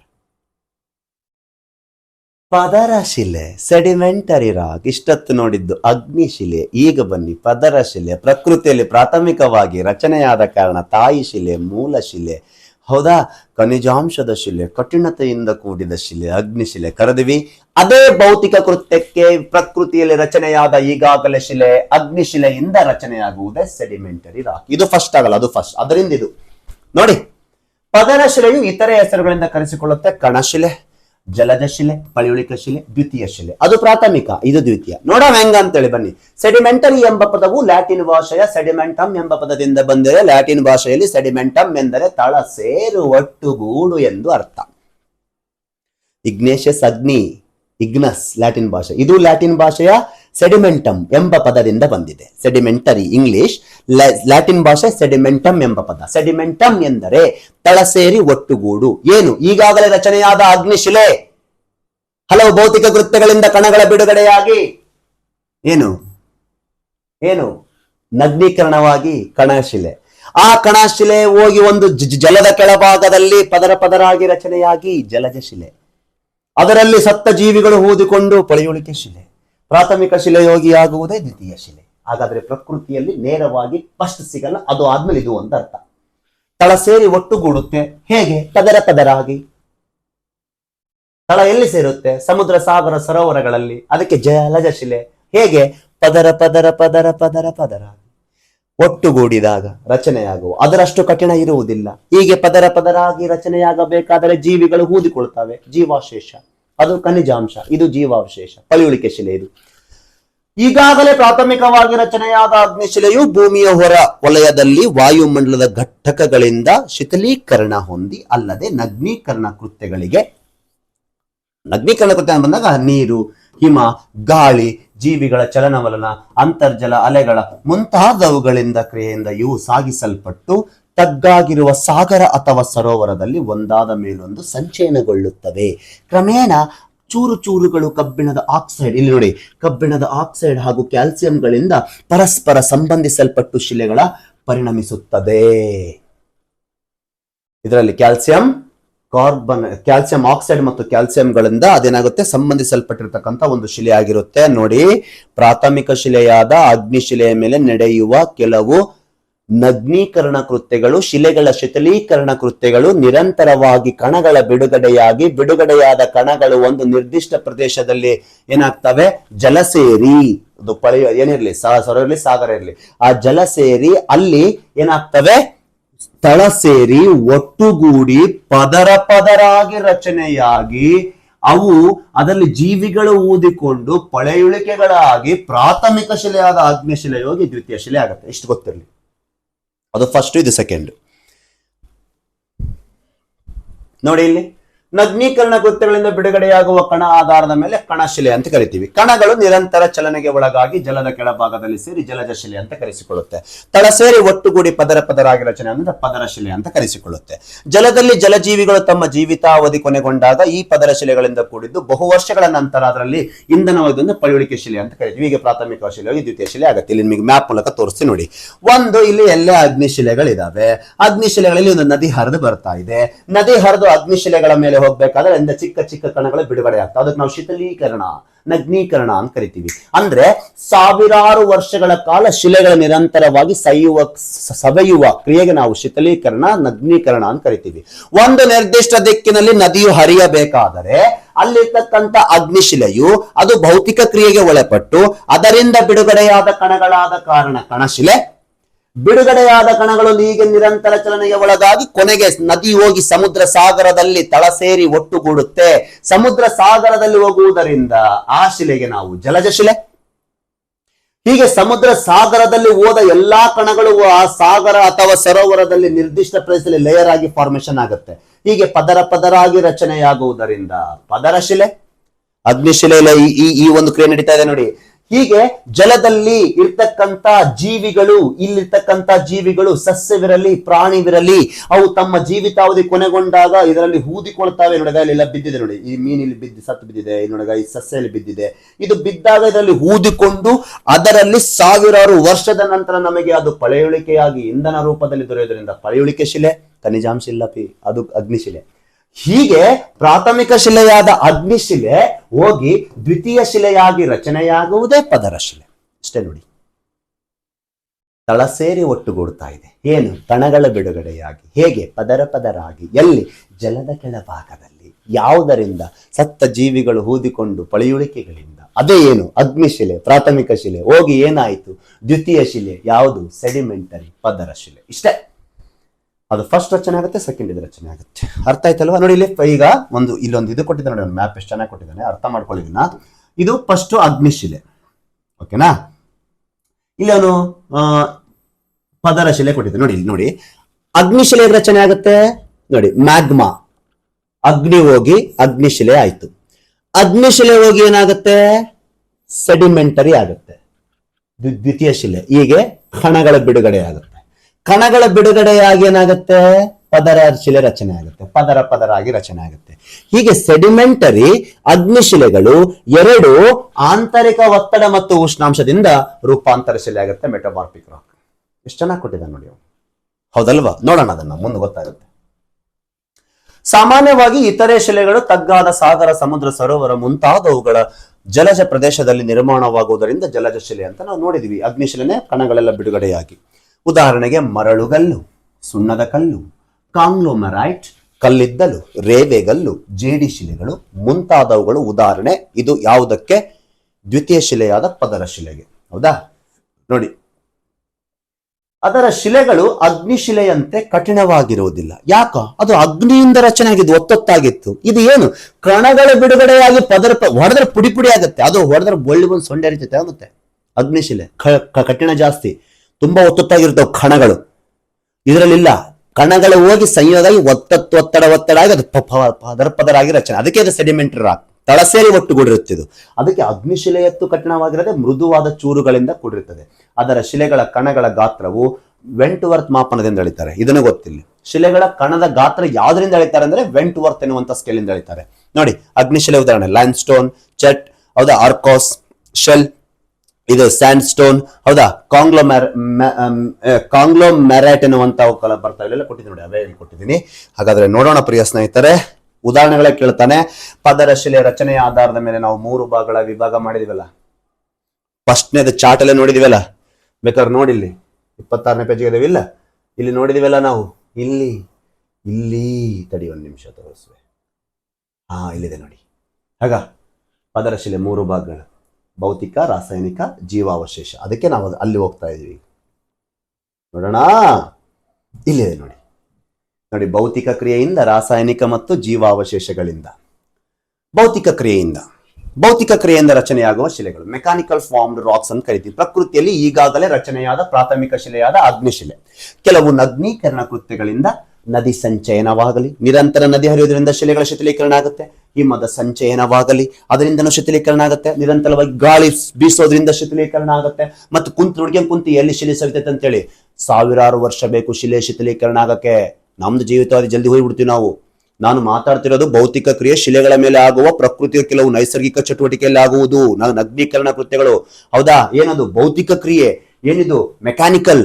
ಅದು ಶಿಲೆಗಳ ನದಿಯಿಂದಾಗಲಿ, ಹಿಮದಿಂದಾಗಲಿ, ಆಮೇಲೆ ಗಾಳಿಯ ಸಂಚನ, ಜೀವಿಗಳ ಚಲನವಲನಗಳಿಂದಾಗಲಿ, ಸಸ್ಯಗಳ ಒಂದು ಬೇರುಗಳ ಚಲನೆಯಿಂದಾಗಲಿ, ಅಂತರ್ಜಲ ನೀರಿನ ಚಲನೆಯಿಂದಾಗಲಿ, ಸಮುದ್ರದ ಅಲೆಗಳ ನಿರಂತರವಾಗಿ ಕರಾವಳಿ ಪ್ರದೇಶಕ್ಕೆ ಬಂದು ಹೊಡೆಯುವುದಾಗಲಿ, ಹೀಗೆ ಹಲವು ಭೌತಿಕ ಕ್ರಿಯೆಗಳಿಂದ ಕಣಗಳ ಬಿಡುಗಡೆಯಾಗುವ ರಚನೆಯಾಗುವ ಶಿಲೆಗೆ ನಾವು ಭೌತಿಕ ಚಟುವಟಿಕೆಯಿಂದ ರಚನೆಯಾಗುವ ಶಿಲೆಗಳು ಅಂತ ಕರಿತೀವಿ ಪ್ರಿಯ ಸ್ನೇಹಿತರೆ. Mechanical formed racks.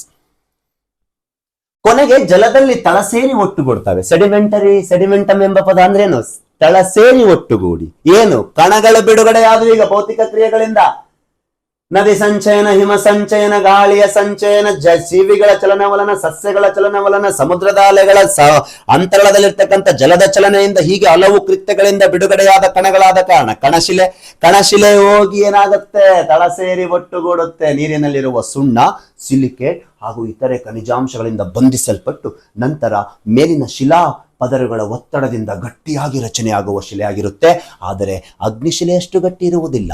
ಉದಾಹರಣೆಗೆ ಮರಳು ಶಿಲೆ, ರೇವೆಗಲ್ಲು, ಪೆಂಟೆಗಲ್ಲು, ಜೇಡಿ ಶಿಲೆ ನೋಡಿ. ಉಷ್ಣಾಂಶದ ಒತ್ತಡದಿಂದ ಶಿಲೆಗಳೇನಾಗ್ತವೆ? ಹಿಗ್ಗೋದು ಕುಗ್ಗೋದ್ರಿಂದ ಶಿಲೆಗಳು ಸ್ಪ್ಲಿಟ್ ಆಗ್ತವೆ, ಸೀಳ್ಕೊಳ್ತವೆ. ಅಲ್ಲಿಂದ ಕಣಗಳು ಬಿಡುಗಡೆಯಾಗುತ್ತೆ, ಅವು ತಳ ಸೇರಿ ಒಟ್ಟುಗೂಡ್ತವೆ ನೋಡಿ. ಸಸ್ಯಗಳ ರೂಟ್ಗಳು ಹೋಗೋದ್ರಿಂದ ಶಿಲೆಗಳು ಅಗ್ನಿಶಿಲೆನಾಗುತ್ತೆ, ಪುಡಿ ಪುಡಿ ಆಗುತ್ತೆ, ಅಲ್ಲಿಂದ ಕಣಗಳ ಬಿಡುಗಡೆ ಆಗ್ತಾ ಇದೆ ನೋಡಿ. ಪ್ರಕೃತಿಯಲ್ಲಿ ಗಾಳಿಯ ಚಲನವಲನ, ಮಳೆ ಆಗೋದ್ರಿಂದ, ಹೀಗೆ ಹಲವು ಕೃತ್ಯಗಳಿಂದ ಈ ರೀತಿ ಶಿಲೆಗಳು ನೋಡಿ. ಇಲ್ಲಿ ನೋಡಿ ಯಾವ ರೀತಿ ಶಿಲೆ ಭೌತಿಕ ಕ್ರಿಯೆಗೆ ಆಗ್ತಾ ಇದೆ. ಅಲೆಗಳು ತಟ್ಟಿ ಹೀಗೆ ಕಣಗಳ ಬಿಡುಗಡೆಯಾದ ಕಣಗಳು ಜಲದ ಕೆಳಭಾಗದಲ್ಲಿ ಹೋಯ್ತು, ಹೋಗಿ ತಳ ಸೇರಿ ಒಟ್ಟುಗೂಡಿತು. ಅಂದ್ರೆ ಅಗ್ನಿಶಿಲೆ ಹೋಗಿ ಏನಾಗ್ತಾ ಇದೆ? ಪದರ ಶಿಲೆ. ಪ್ರಾಥಮಿಕ ಶಿಲೆ ಹೋಗಿ ಏನಾಗ್ತಾ ಇದೆ? ಪದರ ಶಿಲೆ.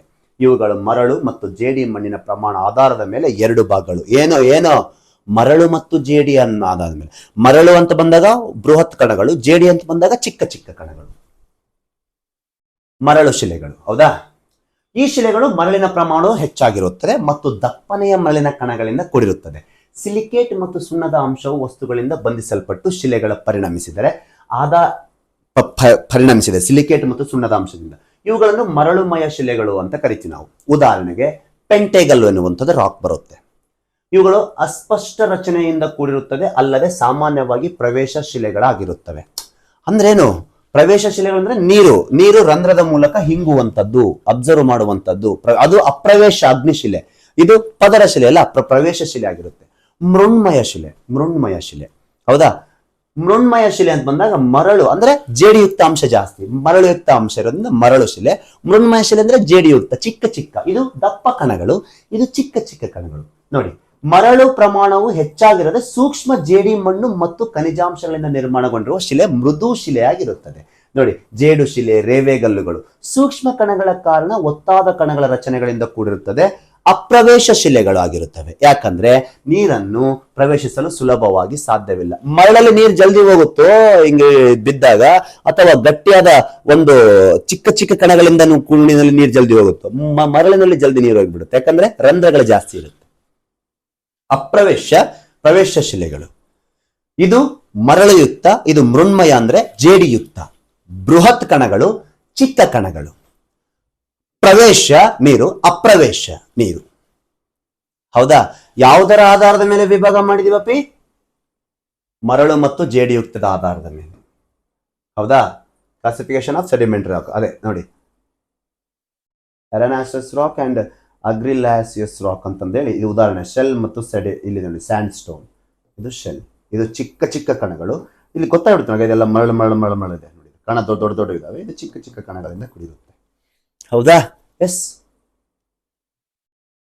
ರಾಸಾಯನಿಕ ಸಂಯೋಗ ಕ್ರಿಯೆಯ ಆಧಾರದ ಮೇಲೆ. ರಾಸಾಯನಿಕ ಕ್ರಿಯೆ ಅಂದ್ರೆ ನೋಡಿ, ಕೆಮಿಕಲ್ ಫಾರ್ಮ್ಡ್ ರಾಕ್ಸ್ ಬಹಳ ಇಂಪಾರ್ಟೆಂಟ್. ಅವಲ್ಲಿ ನೋಡಿದ್ದೇನು? ಮೆಕ್ಯಾನಿಕಲ್ ಫಾರ್ಮ್ಡ್ ಭೌತಿಕ, ಇದು ಏನು? ಕೆಮಿಕಲ್. ಸಮುದ್ರ ಸಾಗರದ ಸರೋವರದ ವಿವಿಧ ಲವಣಾಂಶಗಳು ಹೊಂದಿರುತ್ತಲ್ವಾ, ಅದು ಸೇರ್ಪಡೆಗೊಂಡಿರುವ ಕಾರಣ ಅವುಗಳು ಕರಗಿ ದ್ರಾವಣ ರೂಪದಲ್ಲಿ ನೀರಿನಲ್ಲಿ ವಿಲೀನಗೊಂಡಿರುತ್ತದೆ. ಹೌದು, ಸಮುದ್ರ ಸಾಗರವು ಏನಿರುತ್ತೆ? ವಿವಿಧ ಲವಣಾಂಶಗಳ ಸಂಯೋಗ ಇರುತ್ತೆ. ಹೌದಾ, sodium carbonate, magnesium carbonate, calcium sulphide, ಹೌದಾ, ಈ ರೀತಿ ವಿವಿಧ ರಾಸಾಯನಿಕ ಸಂಯೋಗದಿಂದ ಕೂಡಿರ್ತಕ್ಕಂಥದ್ದು. ಅದಕ್ಕೆ ನೀರೇನಿರುತ್ತೆ, ಉಪ್ಪಿರುತ್ತೆ. ಆ ವಿವಿಧ ರಾಸಾಯನಿಕ ಸಂಯೋಗ ಏನಾಗುತ್ತೆ, ನೀರಲ್ಲಿ ಕರಗಿಬಿಟ್ಟಿರುತ್ತೆ. ಕರಗಿ ನೀರಿನಲ್ಲಿ ವಿಲೀನಗೊಂಡಿರುತ್ತೆ. ಕೆಲವು ಪ್ರದೇಶಗಳಲ್ಲಿ ಉಷ್ಣಾಂಶದ ಪರಿಣಾಮವಾಗಿ ನೀರು ಹಾವಿಯಾಗುತ್ತೆ. ಹೌದು, ಹಾವಿಯಾಗುತ್ತೆ ನೀರು, ಸಮುದ್ರ ಸಾಗರದ ನೀರು. ಹೌದಾ, ಬತ್ತಿ ಹೋದಾಗ ನಂತರ ಕರಗಿದ ಲವಣಾಂಶಗಳು ಅಲ್ಲೇ ಜಲದ ಭಾಗದಲ್ಲಿ ಪಾತ್ರಗಳಲ್ಲಿ ಸಂಚಯನಗೊಳ್ಳುತ್ತದೆ. ನೋಡಿ, ಜಲದ ಭಾಗದಲ್ಲಿ ಏನಾಗುತ್ತೆ, ಅಲ್ಲಿ ಅದು ಆ ಬತ್ತಿ ಹೋದಾಗ ಅಲ್ಲಿರ್ತಕ್ಕಂಥ ಎಲ್ಲ ಲವಣಾಂಶ ಒಂದ್ ಕಡೆ ಶೇಖರಣೆ, ಅದು ಸಂಚಯನ ಆಗುತ್ತೆ. ಅವುಗಳು ಕ್ರಮೇಣ ಮರಳು, ರೇವೆ ಹಾಗೂ ಮಣ್ಣಿನ ಕಣಗಳೊಂದಿಗೆ ಒಟ್ಟುಗೂಡುತ್ತೆ. ಅಪ್ಪಿ ನೋಡು, ಕ್ರಮೇಣ ಮರಳು, ರೇವೆ ಮತ್ತು ಮಣ್ಣಿನ ಕಣಗಳೊಂದಿಗೆ ಆ ರಾಸಾಯನಿಕ ಸಂಯೋಗ ಏನಾಗುತ್ತೆ, ಅದರ ಜೊತೆಗೆ ಅದೇ ರೀತಿ ಒಟ್ಟುಗೂಡುತ್ತೆ. ನೋಡಿ, ಪ್ರಕೃತಿಯಲ್ಲಿ ವಿವಿಧ ಲವಣಾಂಶಗಳು ನದಿಯ ಸಂಚಯನದಿಂದ ಸಮುದ್ರ ಸಾಗರಕ್ಕೆ ಸೇರಿರುತ್ತೆ. ಸಮುದ್ರ ಸಾಗರದಲ್ಲಿರುವ ಲವಣಾಂಶಗಳು ಸೂರ್ಯನ ಕಿರಣಗಳ ಬೀಳುವ ಆಧಾರದ ಮೇಲೆ ಬಾಷ್ಪ ವಿಸರ್ಜನೆ ಕ್ರಿಯೆಯಿಂದ ಲವಣಾಂಶಗಳು ಅಲ್ಲೇ ಊದಿಕೊಂಡು ಒಂದು ನಿರ್ದಿಷ್ಟ ಪ್ರದೇಶದಲ್ಲಿರುವ ಲವಣಾಂಶಗಳು ನಿರಂತರ ಸಂಚಯನಕ್ಕೊಳಪಟ್ಟ ಆ ಎಲ್ಲಾ ಲವಣಾಂಶಗಳು ಮರಳು, ರೇವೆ ಮತ್ತು ಮಣ್ಣಿನ ಕಣಗಳೊಂದಿಗೆ ಒಟ್ಟುಗೂಡುತ್ತವೆ. ಕೆಲವು ಭೂ ಅಂತರಾಳದಿಂದ ಮೇಲೆ ಬರುವ ಚಿಲುಮೆಗಳ ಲವಣಾಂಶ ಹಾಗೂ ಖನಿಜಾಂಶಗಳ ಕರಗಿ ನೀರು ಹೊರಹೊಮ್ಮುವುದು. ನಂತರ ನೀರು ಹಾವಿಯಾಗಿ ಅಲ್ಲೇ ಉಳಿದು ಲವಣ ಮತ್ತು ಖನಿಜಾಂಶಗಳೊಂದಿಗೆ ಏನಾಗುತ್ತೆ, ಶೇಖರಣೆಗೊಂಡು ಶಿಲೆಗಳ ನಿರ್ಮಾಣವಾಗುತ್ತೆ. ಅಂದ್ರೆ ಈ ಸಮುದ್ರ ಸಾಗರದಲ್ಲಿರುವ ವಿವಿಧ ಲವಣಾಂಶಗಳು ಇಲ್ಲಿರ್ತಕ್ಕಂಥ ಪ್ರಕೃತಿಯಲ್ಲಿ ಮರಳುಗಲಿ, ರೇವೆ ಆಗಲಿ, ಮಣ್ಣಿನ ಜೊತೆ ಏನಾಗುತ್ತೆ, ಅದು ಸಂಯೋಗ ಆಗಿ ಅದು ಒಂದು ಶಿಲೆಯಾಗಿ ಬದಲಾಗುತ್ತೆ. ಅಷ್ಟೇ ಅಲ್ಲದೆ ನೋಡಿ, ಚಿಲುಮೆಗಳು, ಅಂತರಾಳದ ಚಿಲುಮೆಗಳು, ಲವಣಾಂಶ ಹಾಗೂ ಖನಿಜಾಂಶಗಳು ಕರಗಿ ನೀರು ಹೊರಹೊಮ್ಮುತ್ತೆ. ಅದರಲ್ಲಿ ಕರಗಿ ಮತ್ತೆ ಭೂ ಅಂತಳದಲ್ಲಿ ವಿವಿಧ ಲವಣಾಂಶ ಇದೆ, ರಾಸಾಯನಿಕ ಸಂಯೋಗ ಇದೆ. ಅದು ನೀರು ಹೊರಗೆ ಬಂದಾಗ ಅದು ಏನಾಗುತ್ತೆ, ಅದರೊಂದಿಗೆ ಕರಗಿ ಹೊರಹೊಮ್ಮುತ್ತೆ. ನಂತರ ನೀರು ಹಾವಿಯಾಗಿ ಅಲ್ಲೇ ಉಳಿದ ನೀರು ಹಾವಿಯಾಗ್ಬಿಡುತ್ತೆ. ನೀರಷ್ಟೇ ಹಾವಿ ಆಗುತ್ತೆ, ಲವಣಾಂಶ ಹಾವಿ ಆಗಲ್ಲ. ಬೇಕಾದ್ರೆ ನೀವು ಮನೆಯ ಮೇಲೆ ಮಾಡಿ ಒಂದು ಪಾತ್ರೆಯಲ್ಲಿ ಉಪ್ಪು ನೀರನ್ನ ಕರಗಿಸಿಡಿ, ನೀರು ಹಾವಿ ಆಗಿರುತ್ತೆ, ಉಪ್ಪಲ್ಲೇ ಉಳಿದಿರುತ್ತೆ ನೋಡಿ ಅಲ್ವಾ. ಅದರಂಗ ಸಮುದ್ರ ಸಾಗರದಲ್ಲಿ ಆಗ್ಲಿ ಅಥವಾ ವಿವಿಧ ಲವಣಾಂಶಗಳು ಭೂಮಿಯ ಮೇಲೆ ಇರಲಿ, ಅದು ಸೂರ್ಯನ ಕಿರಣಗಳಿಂದ ಬಾಷ್ಪೀವಿಸಿದಾಗ ಶುದ್ಧ ನೀರು ಅಷ್ಟೇ ಆಗುತ್ತೆ, H2O ಅಷ್ಟೇ ಆಗುತ್ತೆ, ಲವಣಾಂಶ ಉಳ್ಕೊಳ್ಳುತ್ತೆ. ಅದು ವಿವಿಧ ಇದರ ಜೊತೆ ಸಂಯೋಗ ಖನಿಜಾಂಶಗಳ ಶೇಖರಣೆಗೊಂಡು ಶಿಲೆಗಳ ನಿರ್ಮಾಣವಾಗುತ್ತೆ. ಉದಾಹರಣೆ ಸುಣ್ಣದ ಕಲ್ಲು, ಡೋಲೋಮೈಟ್, ಜಿಪ್ಸಮ್ ಇತ್ಯಾದಿಗಳು. ನೋಡಿ, ಕೆಮಿಕಲಿ ಬಂದಾಗ ಲೈಮ್ ಸ್ಟೋನ್, ಸುಣ್ಣದ ಕಲ್ಲು, dolomite, chert, rock salt, gypsum, quartz ನೋಡಿ ಹಿಂಗಿದೆ. ಇವೆಲ್ಲ ವಿವಿಧ ಲವಣಾಂಶಗಳ ಸಂಯೋಗ. ನೋಡಿ, ಇವೆಲ್ಲ ಏನಿರುತ್ತೆ, ವಿವಿಧ ಬೇಕಾದ್ರೆ ನೀವು ಅದನ್ನ ಕಳೆದು ನೋಡಿ ಅಥವಾ ಬಾಯಲ್ಲಿ ಇಟ್ಕೊಂಡು ನೋಡಿ, ಅದರಲ್ಲಿ ಇರುತ್ತೆ ಉಪ್ಪಿನಾಂಶ, ಲವಣಾಂಶ ಎಲ್ಲ ಏನಿರುತ್ತೆ ಅದರಲ್ಲಿ ಸೇರ್ಕೊಂಡಿರುತ್ತೆ. ಇವೆಲ್ಲ ಇವುಗಳಲ್ಲಿ ಈ ಕೆಮಿಕಲ್ಲಿ ಫಾರ್ಮ್ ಇವೆಲ್ಲ. ಹೌದಾ, ಜೀವಾವಶೇಷಗಳ ರಚನೆ ಆಧಾರದ ಮೇಲೆ. ಹೌದು, ಜೀವಿಗಳಿಂದನೂ ರಚನೆ ನೋಡಗಾಲಿಲ್ಲಾಗ ಜೀವಿಗಳಲ್ಲಿ ಪಳುವಳಿಕೆಗಳು ನಮಗೆಲ್ಲ ಸಿಗ್ತವೆ ನೋಡಗ. ಡೈನಾಸರ್ ಪಳುವಳಿಕೆಗಳಾಗಲಿ ನೋಡಿದ್ರೆ ಹೆಜ್ಜೆಯಲ್ಲಿ ಕಾಣ್ತಾ ಇದೆ ನೋಡಿ. ಜೀವಾವಶೇಷದಿಂದ ರಚನೆ ಆಗುವ ಶಿಲೆಗಳು. ಸಮುದ್ರ ಅಥವಾ ಸಾಗರದ ತಳಭಾಗದಲ್ಲಿ ಅಸಂಖ್ಯಾತ ಸಸ್ಯ ಮತ್ತು ಪ್ರಾಣಿ ಸಂಪತ್ತಿದೆ. ಭೂಮಿ ಮೇಲೆಕ್ಕಿಂತ ಸಮುದ್ರ ಸಾಗರದಲ್ಲೇ ಜೀವಿಗಳು ಹೆಚ್ಚು. ಅವುಗಳ ತಮ್ಮ ಜೀವಿತಾವಧಿ ಕೊನೆಗೊಂಡಾಗ ಅಲ್ಲೇ ತಳಸೆರೇನಾಗ್ತವೆ, ಒಟ್ಟುಗೂಡ್ತವೆ ಆ ಒಂದು ಶಿಲೆಗಳಲ್ಲಿ. ಹೌದಾ, ಅವುಗಳ ಅವಶೇಷಗಳಿಂದ ನಿರ್ಮಾಣವಾಗುವ ಶಿಲೆ ನಾವು ಜೀವಾವಶೇಷ ಶಿಲೆಗಳಂತ ಕರಿತೀವಿ. ಜೀವಾವಶೇಷ ತಮ್ಮ ಜೀವಿತಾವಧಿ ಕೊನೆಗೊಂಡಾಗ ಅದರಿಂದ ರಚನೆ ಆಗುವ ಶಿಲೆಗಳು ನೀರಿನ ತಳಭಾಗದಲ್ಲಿ ಸಂಚಯನಗೊಂಡು ಕಾಲಾಂತರದಲ್ಲಿ ಮರಳು, ಜೇಡಿ, ಕ್ಯಾಲ್ಸಿಯಂ, ಸಿಲಿಕಾನ್ ಇತ್ಯಾದಿಗಳಿಂದ ಸಂಯೋಗ ಆಗುತ್ತೆ. ಅವುಗಳು ಜೀವಾವಶೇಷಗಳು ಅದರ ಜೊತೆಗೆ ಸಂಯೋಗ ಆಗುತ್ತೆ. ಈಗ ಸಂಯೋಗ ಆಗಿರ್ತಕ್ಕಂಥ ಶಿಲೆಗಳು ಸುಣ್ಣದ ಕಲ್ಲು, ಕಲ್ಲಿದ್ದಲು. ನಾವು ಉದಾಹರಣೆ ನೋಡಬಹುದು. ಈಗ ಕಲ್ಲಿದ್ದಲು ತಗೊಳ್ಳಿ, ಹೇಗೆ ರಚನೆ ಆಯ್ತು? ಪ್ರಕೃತಿಯಲ್ಲಿ ಇರ್ತಕ್ಕಂಥ ಬೃಹತ್ ಮರಗಳು ಈಗಾಗಲೇ ಭೂಮಿಯ ಅಂತರದಲ್ಲಿ ಊದಿಕೊಂಡಿವೆ. ಊದಿಕೊಂಡಿರ್ತಕ್ಕಂಥ ಬೃಹತ್ ಮರಗಳು ಆಂತರಿಕ ಒತ್ತಡ ಉಷ್ಣಾಂಶದಿಂದ ಅದರಿಂದ ಇಂಗಾಲ ಬಿಡುಗಡೆಯಾಗಿ ನಮಗೆ ಕಲ್ಲಿದ್ದಲು ಸಿಗುತ್ತೆ. ಕ್ಯಾಲ್ಸಿಯಂ ಕಾರ್ಬೋನೇಟ್ ಅದೇನು ಸುಣ್ಣ, ಹೌದಲ್ವಾ? ಹೀಗೆ ಸುಣ್ಣದ ಕಲ್ಲು ಅಂತ ಬಂದಾಗ, ಹೌದಾ, ನೋಡಿ ಕೋಲ್ ಇದೆ ನೋಡಿ, ಇಲ್ಲೆಲ್ಲ ಇಲ್ಲಿ ಕೊಡ್ತಿದ್ದಾರೆ ನೋಡಿ, ಇಲ್ಲಿಗ ಭೂಮಿ ತಳಭಾಗದಲ್ಲಿ ಕೋಲ್ ಕೊಟ್ಟಿದ್ದಾರೆ ನೋಡಿ, ಇದಿದೆ. ಇದು ಫಸ್ಟ್ ಸ್ಟೆಪ್. ಇದೆಲ್ಲ ಸಸ್ಯ ಸಂಪತ್ತು ನಂತರ ಏನಾಗುತ್ತೆ, ಭೂಮಿ ಅಂತಳದಲ್ಲಿ ಸೇರ್ಕೊಳ್ಳುತ್ತೆ. ಆಮೇಲೆ ನಮಗೆ ಏನಾಗುತ್ತೆ, ಈ ರೀತಿ ಅದು ಸ್ಯಾಂಡ್ ಆಗಿ ನಮಗೆ ಕಲ್ಲಿದ್ದಲು ಸಿಗುತ್ತೆ. ಹೌದಾ, ಈಗ ಫಾರ್ ಎಕ್ಸಾಂಪಲ್ ಅಮೆಜಾನ್ ಫಾರೆಸ್ಟ್ ಇದೆ. ಮುಂದೆ 1000 ವರ್ಷ ಆದ್ಮೇಲೆ ಅದು ಅಮೆಜಾನ್ ಫಾರೆಸ್ಟ್ ಭೂಮಿ ಒಳಗಡೆ ಊದಿಕೊಂಡಿತ್ತಂದ್ರೆ ಅದು ಅಲ್ಲಿ ನಮಗೇನ್ ಸಿಗುತ್ತೆ, ಅದು ಕಲ್ಲಿದ್ದಲಾಗಿ ಸಿಗುತ್ತೆ. ಜೀವಿ ಅಲ್ಲ, ಆ ರೀತಿ. ಜೀವಾವಶೇಷಗಳಿಂದ ರಚನೆಯಾಗುವ ಶಿಲೆಗಳನ್ನು ಇಂಗಾಲ ಮತ್ತು ಕ್ಯಾಲ್ಸಿಯಂ ಆಧಾರದ ಮೇಲೆ 2 ಭಾಗಗಳಾಗಿ ವಿಭಾಗ ಮಾಡ್ತೀವಿ. ಇಂಗಾಲದ ಮತ್ತು ಕ್ಯಾಲ್ಸಿಯಂ ಆಧಾರದ ಮೇಲೆ ನಾವು ನೋಡಿ, ಇಂಗಾಲಾದಿತ್ಯ ಶಿಲೆಗಳು ಮತ್ತು ಚೂರ್ಣಾದಿತ್ಯ ಶಿಲೆಗಳು. ಇಂಗಾಲವನ್ನು ಒಳಗೊಂಡಿರೋದ್ರಿಂದ ಇಂಗಾಲಾದಿತ್ಯ, ಕ್ಯಾಲ್ಸಿಯಂ ಕಾರ್ಬನೇಟ್ ಒಳಗೊಂಡ ಚೂರ್ಣಾದಿತ್ಯ ಶಿಲೆಗಳು ಅಂತ ಕರಿತೀವಿ ನಾವು. ಹೌದಾ, ನೋಡಿ ಬೇಕಾದ್ರೆ ಚೂರ್ಣಾದಿತ್ಯ ಶಿಲೆಗಳು. ಚೂರ್ಣಾದಿತ್ಯ ಶಿಲೆಗಳಂತ ಬಂದ್ರೆ ಇಲ್ಲಿ ಕ್ಯಾಲ್ಸಿಯಂ ಕಾರ್ಬೋನೇಟ್ ಪ್ರಮಾಣ ಜಾಸ್ತಿ ಇರುತ್ತೆ. ನೋಡಿ, ಸಾಗರದಲ್ಲಿರುವ ಜೀವಿಗಳು ನೀರಿನಲ್ಲಿರುವ ಕ್ಯಾಲ್ಸಿಯಂ ಕಾರ್ಬೋನೇಟ್ ಅನ್ನು ಹೀರಿ, ಮತ್ತೆ ಸಮುದ್ರ ಸಾಗರದಲ್ಲಿರುವ ವಿವಿಧ ಲವಣಾಂಶದಲ್ಲಿ ಕ್ಯಾಲ್ಸಿಯಂ ಕಾರ್ಬೋನೇಟ್ ಇದೆಯಲ್ಲ, ಅಲ್ಲಿ ಸಾಗರದಲ್ಲಿ ಇರ್ತಕ್ಕಂಥ ಜೀವಿಗಳು ಆ ಕ್ಯಾಲ್ಸಿಯಂ ಕಾರ್ಬೋನೇಟ್ ಅನ್ನು ಹೀರ್ಕೊಳ್ತವೆ. ಹೀರ್ಕೊಂಡು ಹೀಗೆ ತಮ್ಮ ಚಿಪ್ಪುಗಳನ್ನು ನಿರ್ಮಿಸಿಕೊಳ್ತವೆ. ಉದಾಹರಣೆ ಶಂಕು ಹುಳು. ಶಂಕು ಇದೆ ಅಲ್ವಾ ಶಿವನ ಕೈಯಲ್ಲಿ, ಆ ಶಂಕು ಹೇಗ್ ಬಂತು? ಆ ಹುಳು ಇರೋದ್ರಿಂದ. ಆ ಹುಳು ಎಲ್ಲಿಂದ ತಗೊಳುತ್ತೆ? ಲವಣಾಂಶದಲ್ಲಿ ಇರ್ತಕ್ಕಂಥ ಸಮುದ್ರ ಸಾಗರದಲ್ಲಿ ಕ್ಯಾಲ್ಸಿಯಂ ಹಿಡ್ಕೊಂಡು ಕ್ಯಾಲ್ಸಿಯಂ ಕಾರ್ಬನೇಟ್ ಹಿಡ್ಕೊಂಡು ಅದು ತನ್ನ ದೇಹದ ಸುತ್ತ ಪ್ರೊಟೆಕ್ಟ್ ಅದನ್ನ ಶಂಕುವನ್ನ ರಚನೆ ಮಾಡ್ಕೊಳ್ಳುತ್ತೆ. ಹೌದಾ? ಶಂಕು ಹುಳು, ಕಪ್ಪೆ ಚಿಪ್ಪು, ಹವಳ, ಮುತ್ತುರತ್ನ, ಶೈವಲ, ಸಿಂಪೆ, ಮೃದ್ವಂಗಿ ಇತ್ಯಾದಿ ಇವೆಲ್ಲ ಎಲ್ಲಿರ್ತವೆ? ಜಲಭಾಗದಲ್ಲಿ. ಅಲ್ಲಿ ಏನ್ ಮಾಡ್ತವೆ? Calcium carbonate ಹೀರ್ಕೊಳ್ತವೆ. ಹೀರ್ಕೊಂಡು ಕಪ್ಪೆ ಚಿಪ್ಪು, ಅದರೊಳಗಡೆ ಮುತ್ತುರತ್ನ, ಹವಳಗಳು, ಅಷ್ಟೆಲ್ಲ ಯಾಕಲ್ಲ ಲಕ್ಷದ್ವೀಪ, ಹವಳ ದ್ವೀಪ, ಶಂಕುಗಳು, ಹೀಗೆ ಮೃದ್ವಂಗಿಗಳು, ಶಲ್ಕೆಗಳು, ಇವೆಲ್ಲ ಶೈವಲಗಳು, ಇವೆಲ್ಲ ಏನಾಗ್ತಾವಂದ್ರೆ ಜೀವಿತಾವಧಿ ಕೊನೆಗೊಂಡಾಗ ಅದರ ಚಿಪ್ಪು ಹಾಗೂ ಅಸ್ಥಿ ಭಾಗಗಳು ಸಂಚಯನಗೊಂಡು ಪರಸ್ಪರ ಬಂಧಿತವಾಗಿ ನಿರ್ಮಾಣವಾಗುವ ಶಿಲೆಗಳು. ಸುಣ್ಣದ ಪ್ರಮಾಣ ಅತ್ಯಧಿಕವಾಗಿರೋದ್ರಿಂದ ಇದನ್ನು ಚೂರ್ಣಾದಿತ್ಯ ಶಿಲೆ ಎಂದು ಕರೆಯುತ್ತೇವೆ. ಇರ್ಲೇ ಸುಣ್ಣದ ಪ್ರಮಾಣ ಜಾಸ್ತಿ ಇದೆಯಲ್ಲ, ಮತ್ತೆ ಕ್ಯಾಲ್ಸಿಯಂ ಕಾರ್ಬನೇಟ್, ಅದಕ್ಕೆ ಇದನ್ನು ಚೂರ್ಣಾದಿತ್ಯ ಶಿಲೆ ಅಂತ ಕರಿತೀವಿ ನಾವು. ತಿಳ್ಕೊಂಡು ನೋಡಗ, ಇವೆಲ್ಲ ಚೂರ್ಣಾದಿತ್ಯ. ನೋಡಿಗ ಚೂರ್ಣಾದಿತ್ಯ, ಚೂರ್ಣಾದಿತ್ಯ ನೋಡಿ, ಚೂರ್ಣಾದಿತ್ಯ. ಹವಳ, ಲಕ್ಷದ್ವೀಪ ಇಲ್ಲಿದೆ ನೋಡಿಗ, ಸುತ್ತ ನೀರಿದೆ, ಇಲ್ಲಿರೋದೆಲ್ಲ ದ್ವೀಪ. ಇದು ಜೀವಿಯಿಂದ ರಚನೆ ಆಗಿದ್ದು. ಹೌದಾ? ಹಲವು ಬಣ್ಣಗಳಿಂದ ಕೂಡಿರ್ತಕ್ಕಂಥದ್ದಾಗಿರುತ್ತೆ ಇದು. ಇವು ಏನಿದು? ಚೂರ್ಣಾದಿತ್ಯ ಶಿಲೆಗಳು. ಅದೇ ರೀತಿ ಇಂಗಾಲಾದಿತ್ಯ ಶಿಲೆಗಳು ಅಂತ ಬಂದಾಗ ನೋಡಿ, ಭೂಮಿ ಒಳಗಡೆ ನೋಡಗ, ಇಲ್ಲಿ ನೋಡಿಗ ಇಂಗಾಲ. ಏನಿದೆಲ್ಲ ಕಲ್ಲಿದ್ದಲು ಹೇಗೆ ರಚನೆ ಆಯಿತು? ಬೃಹತ್ ಮರಗಳು ಊದಿ ಹೋಗಿ. ಸಸ್ಯಗಳು ಇಂಗಾಲಾಮ್ಲಗಳಿಂದ ಕೂಡಿರುತ್ತದೆ. ಸಸ್ಯಗಳಿಂದ ರಚನೆಯಾದ ಇಂಗಾಲದ ಅಂಶವು ಒಳಗೊಂಡು ಶಿಲೆಗಳ ಕಾರಣ ಇಂಗಾಲಾದಿತ್ಯ ಶಿಲೆಗಳಂತ ಕರಿತೀವಿ. ಸಾವಿರಾರು ವರ್ಷಗಳ ಹಿಂದೆ ಭೂಮಿಯ ಅಂತರಾಳದಲ್ಲಿ ಬೃಹತ್ ಮರಗಳು ಊದಿ ಹೋಗಿದ್ದಾವೆ. ಒತ್ತಡ ಹಾಗೂ ಉಷ್ಣಾಂಶದ ಪರಿಣಾಮ ಇಂಗಾಲ ಬಿಡುಗಡೆ ಆಗಿರುತ್ತದೆ. ಪರಿಣಾಮವಾಗಿ ಶಿಲೆಗಳು ರಚನೆ ಆಗುತ್ತೆ. ಉದಾಹರಣೆಗೆ ಕಲ್ಲಿದ್ದಲು, ಪೀಟ್ ಅಂತ ಕರಿತೀವಲ್ಲ, ಇಂಗಾಲದ ಪ್ರಮಾಣ ಹೆಚ್ಚಿರುವುದರಿಂದ ಇಂಗಾಲಾದಿತ್ಯ ಶಿಲೆ ಅಂತ ಕರಿತೀವಿ. ಅಲ್ಲಿ ಕ್ಯಾಲ್ಸಿಯಂ ಕಾರ್ಬನೇಟ್ ಹೆಚ್ಚಿರೋದ್ರಿಂದ ಚೂರ್ಣಾದಿತ್ಯ, ಇಂಗಾಲ ಪ್ರಮಾಣ ಹೆಚ್ಚಿರುತ್ತೆ ಇಂಗಾಲಾದಿತ್ಯ. ಇದು ಭೂಮಿಯ ಒಳಗಡೆ ಸಸ್ಯ ಊದೋಯ್ತಂದ್ರೆ ಒಳಗಡೆ ಉಷ್ಣಾಂಶ ಹೆಚ್ಚಾಗುತ್ತಲ್ಲ, ಹೋದಂತೆ. ಮತ್ತೆ ಉಷ್ಣಾಂಶ ಸಸ್ಯದ ಮೇಲೆ ಬಿದ್ದಾಗ ಅದರಿಂದ ಏನ್ ಬಿಡುಗಡೆ ಆಗುತ್ತೆ? ಇಂಗಾಲ ಬಿಡುಗಡೆ ಆಗಿ ಅದು ಎಲ್ಲಿ ಚಲಿಸಲ್ಲ, ಅಲ್ಲೇ ಕುಂತ್ಕೊಳ್ಳುತ್ತೆ. ಹಾಗೆ ಕುಂತ್ಕೊಂಡು ಮುಂದೊಂದು ಏನಾಗುತ್ತೆ? ಕಲ್ಲಿದ್ದಲು. ಮತ್ತೆ ನಿನ್ ಮನೆ ಒಂದು ಎಲ್ಲನ ತೆಗ್ಗು ತೋಡಿ ಮರಗಳು ಹೂದಿ ಒಂದು 10 ವರ್ಷ ಮೇಲೆ ತೆಗೆದಿ, ಸಾವಿರಾರು ವರ್ಷ ಬೇಕು, ಬಹಳ ಅಂತರಾಳ ಬೇಕು, ಉಷ್ಣಾಂಶ ಇರಬೇಕು, ಒತ್ತಡ ಇರಬೇಕು, ಎರಡು ಇರಬೇಕು. ಪ್ರೆಷರ್ ಅಂಡ್ ಟೆಂಪರೇಚರ್ ಎರಡು ಅಪ್ಲೈ ಇದ್ದಾಗ ಇಂಗಾಲ ಬಿಡುಗಡೆಯಾಗಿ ಎಲ್ಲಿ ಹೋಗದೆ ಅದು ಏನಾಗುತ್ತೆ? ಕಟ್ಟಿಗೆ ಹೋಗಿ ಕಲ್ಲಿದ್ದಲಾಗಿರುತ್ತೆ. ಜೀವಿಯಿಂದ ದೊರೆತ ಜೀವಾವಶೇಷ. ಹೌದಲ್ವಾ? ಎಸ್ ಪ್ರಿಯ ಸ್ನೇಹಿತರೆ, ಇಲ್ಲೆಲ್ಲ ಇದಾವೆ ನೋಡಿ. ಉದಾಹರಣೆಗೆ ನೋಡಿ, ಭೂಮಿ ಒಳಗಡೆ ಇದೆಲ್ಲ. ಹೌದಲ್ವಾ?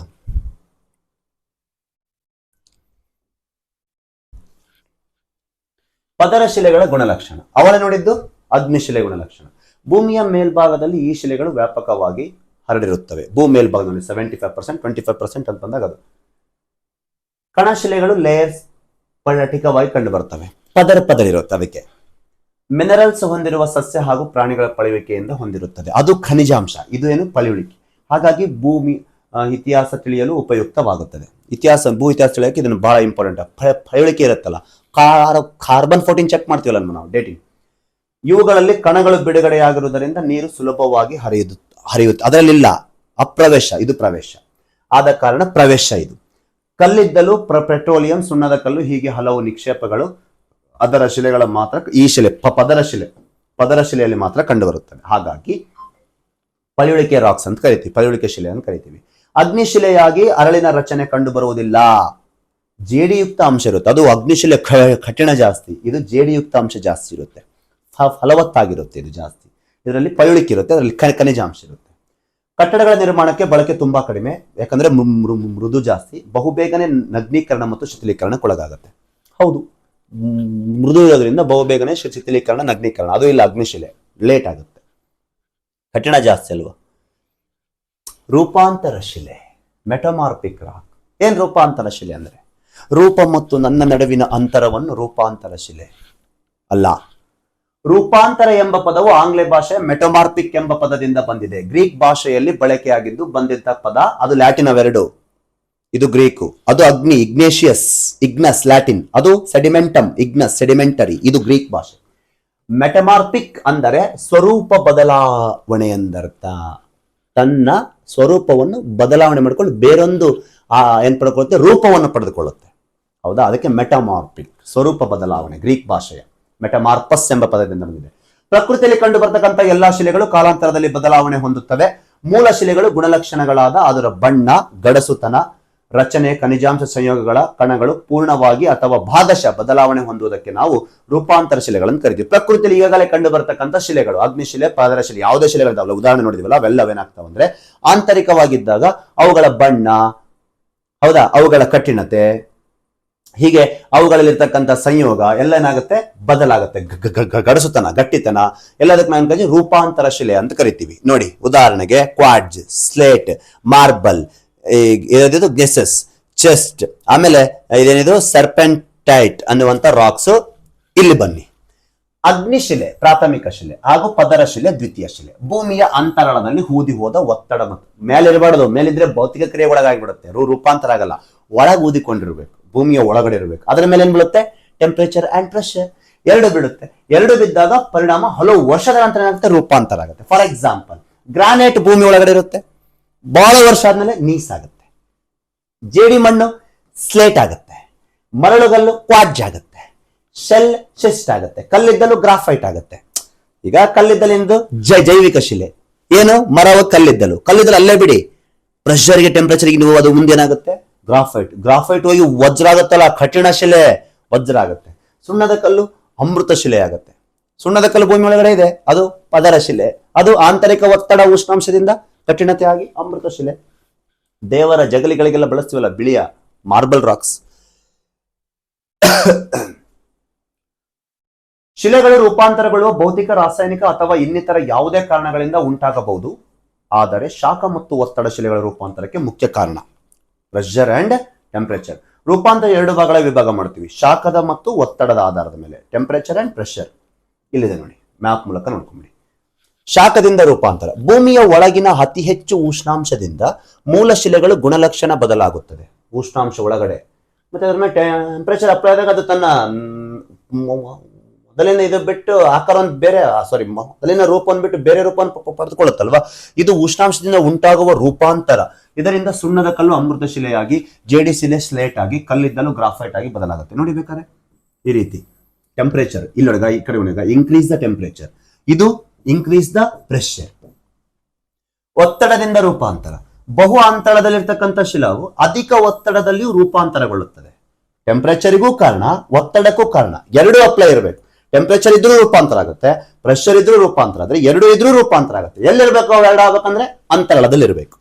ನೋಡಿ, ಗ್ರಾಫೈಟ್ ನೀಸ್ ಆಗುತ್ತೆ, ರೇವೆಗಲ್ಲು ಸಿಸ್ಟ್ ಆಗುತ್ತೆ ಹಿಂಗ್ ಕೆಳಗಡೆ ಬಂದ್ರೆ, ಹೌದಾ, ಪ್ರೆಷರ್ ಇದು, ಹೌದಾ, ಪ್ರೆಷರ್ ಅಂಡ್ ಟೆಂಪರೇಚರ್ ಎರಡು ಅಪ್ಲೈ, ಟೆಂಪರೇಚರ್ ಪ್ರೆಷರ್ ಎರಡು ಇದ್ದಾಗ ಏನಾಗಕ್ಕೆ ಸಾಧ್ಯ, ಅಂತರಾಳದಲ್ಲಿ ರೂಪಾಂತರ ಆಗಕ್ಕೆ ಸಾಧ್ಯ, ಎರಡು ಅಪ್ಲೈ ಇರಬೇಕು, ಹೌದಲ್ವಾ.